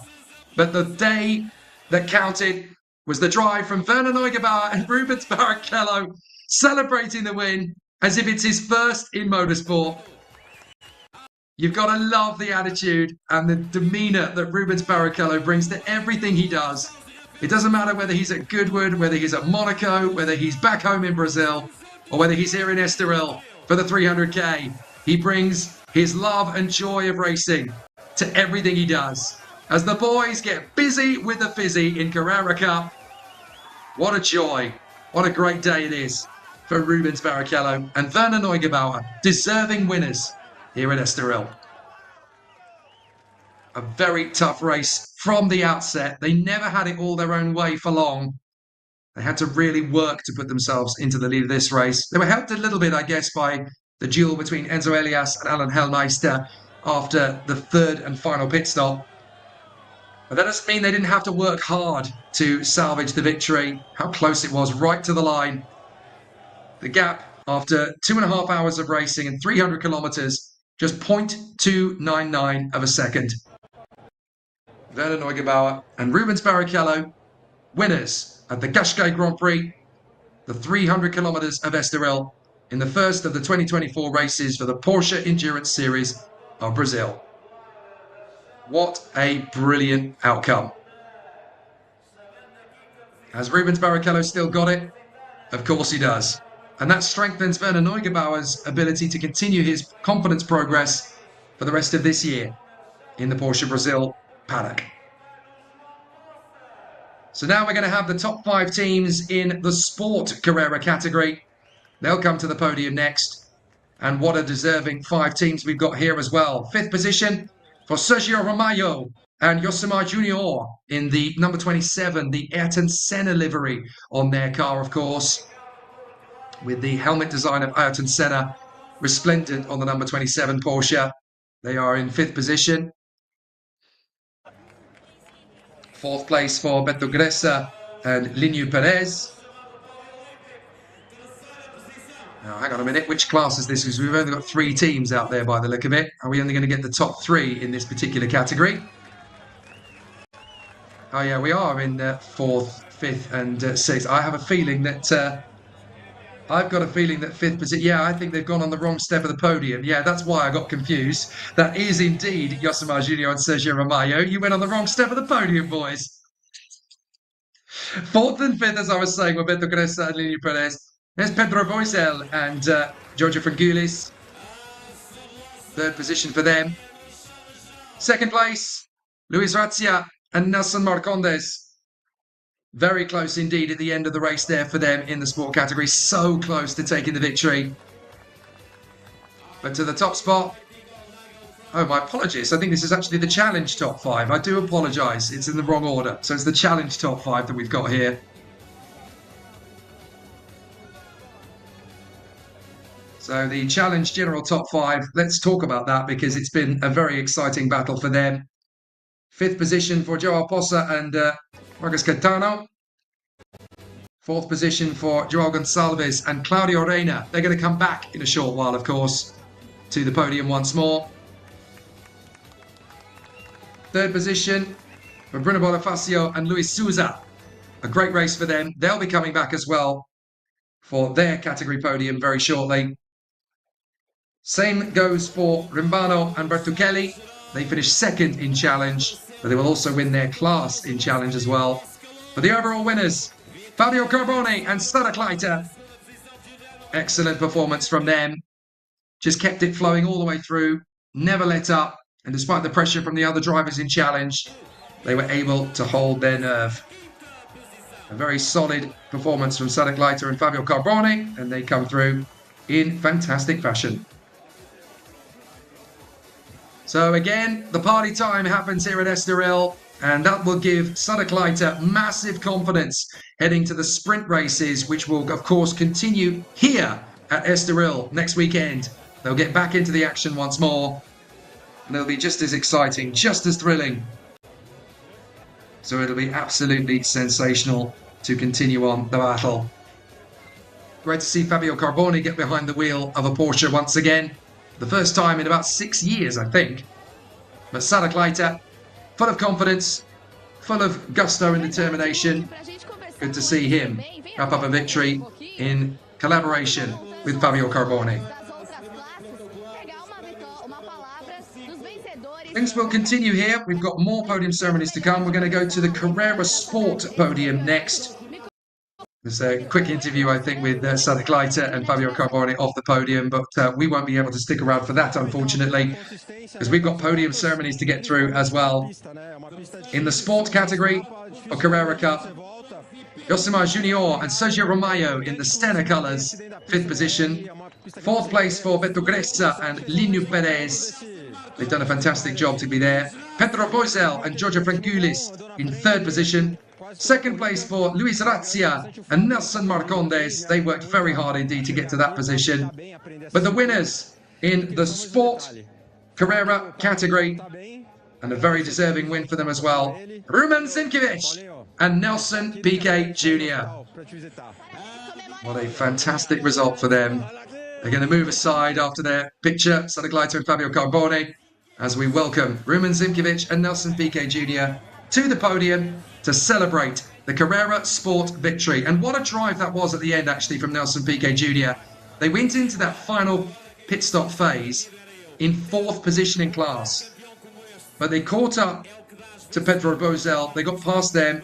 They caught up to Beto Gressa and got past him. And then he went after Luis Razia and got the job done in the closing stages. So here are the 4 teams that just missed out. Josimar Junior and Sergio Romayo, Beto Gressa and Linu Perez, Pedro Boisel and Giorgio Frankoulis, Luis Razia and Nelson Marcondes in P2. But the winners, Rumen Sinkiewicz and the guest driver, Nelson Piquet Jr. What a drive from the Formula E champion, the former Renault F1 driver, and of course GP2 Series champion, and A1 Grand Prix Brazil team racer. Helped them to take their first title all the way back in 2005. So a fantastic performance then in our Sport Carrera category. Great performances from any one of the top 5 that could have won this, and they all deserve to be in the top 5. They all had turns at running at the sharp end of the dais. In fact, I'm almost convinced that they almost all got the lead of the race overall at various stages thanks to the pit stops. But what a performance and what a great run from Nelson Piquet Jr. and Rumen Sinkiewicz. That's a big moment for Rumen, and that's just another feather in the cap for Nelson Piquet Jr. Still got it after all these campaigns. So once again, busy with the fizzy at Estoril. Everyone having a huge laugh on this podium, and all 10 drivers can very much enjoy the banter that they're going to have. The regular drivers, of course, are going to stick around in Portugal because they get to go racing again in sprint mode next weekend for the next round of the Porsche Sprint Brazil. But for drivers like Nelson Piquet Jr., they're just happy to put on a show, prove to the world that they've still got it. Amazing racing from Nelson Piquet Jr. right at the end there to steal the victory. This is one of the winning moves that he pulled on Pedro Boisel. We didn't get to see the moment, sadly, that they took the lead away from Luis Razia. But Nelson Piquet Jr. was in his element the second he decided we can still win this. They were never going to back down from that challenge. And that's what it meant to Roman Zimkiewicz down in pit lane.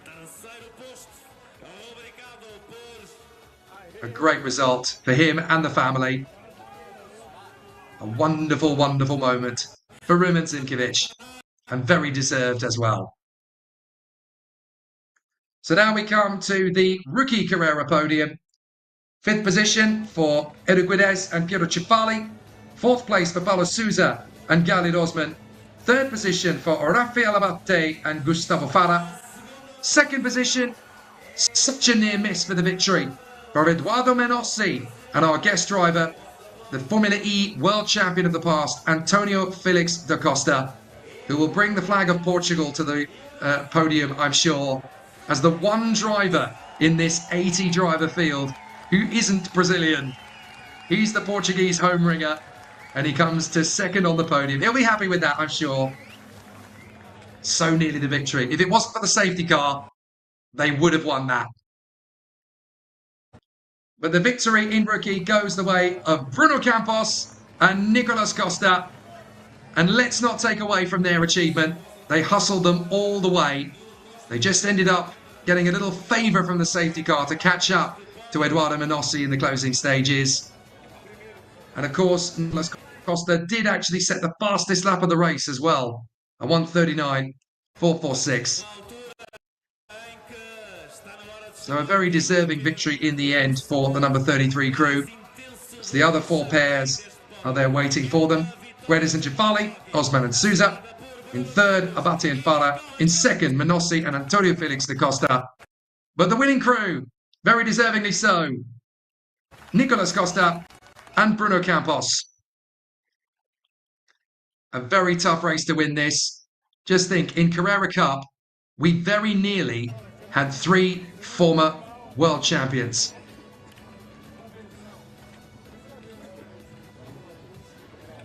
If fate had played a slightly different hand, if Antonio Felix da Costa had crossed the line a little bit further up, if Eduardo Menossi had not been caught up by the safety car a little earlier in the race, we certainly could have had 3 megastars on the top step of the podium. Rubens Barrichello, Nelson Piquet Jr. and Antonio Felix da Costa. So close. But it's great to see Antonio Felix da Costa there anyway, and it's been wonderful to have him as a guest driver.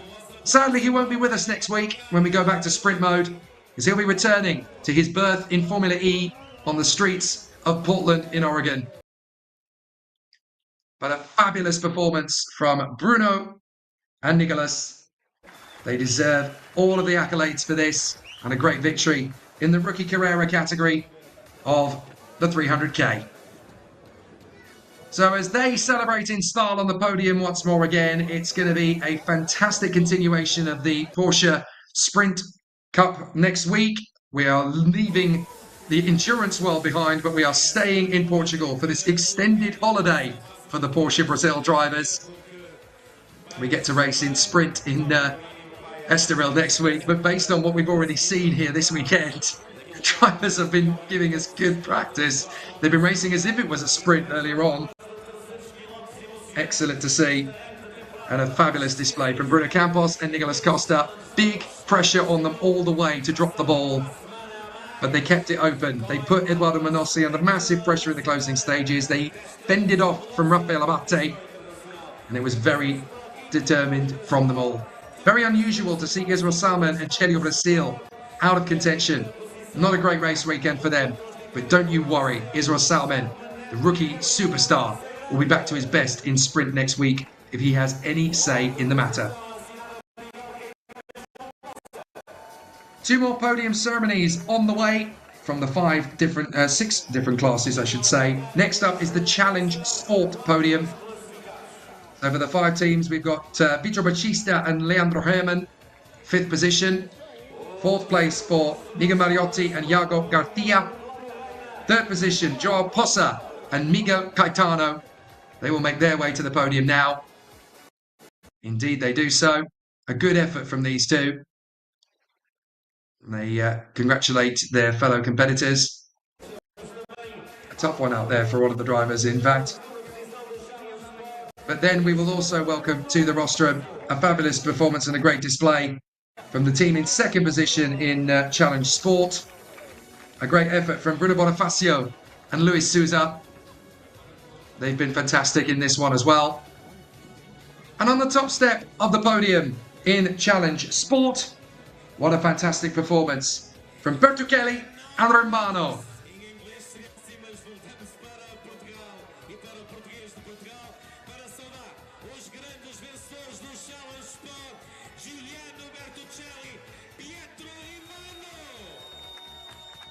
So here they come, Gianluca Bertuccelli and Pietro Rimbano. Good to see them on the top step of the podium after what has been a fantastic race for them. They've got every reason to be very happy with how it's all played out. A tough old battle, that is for sure. We appear to have Alcifel Benito and Gabriel Casagrancia on the podium. I'm not entirely sure why that is, because they were second in the Challenge Rookie category. At least that's what I've got on my timing screen, but I have a feeling that might end up... Oh, I wonder, hang on, have we got the first two in Rookie? I'm not sure.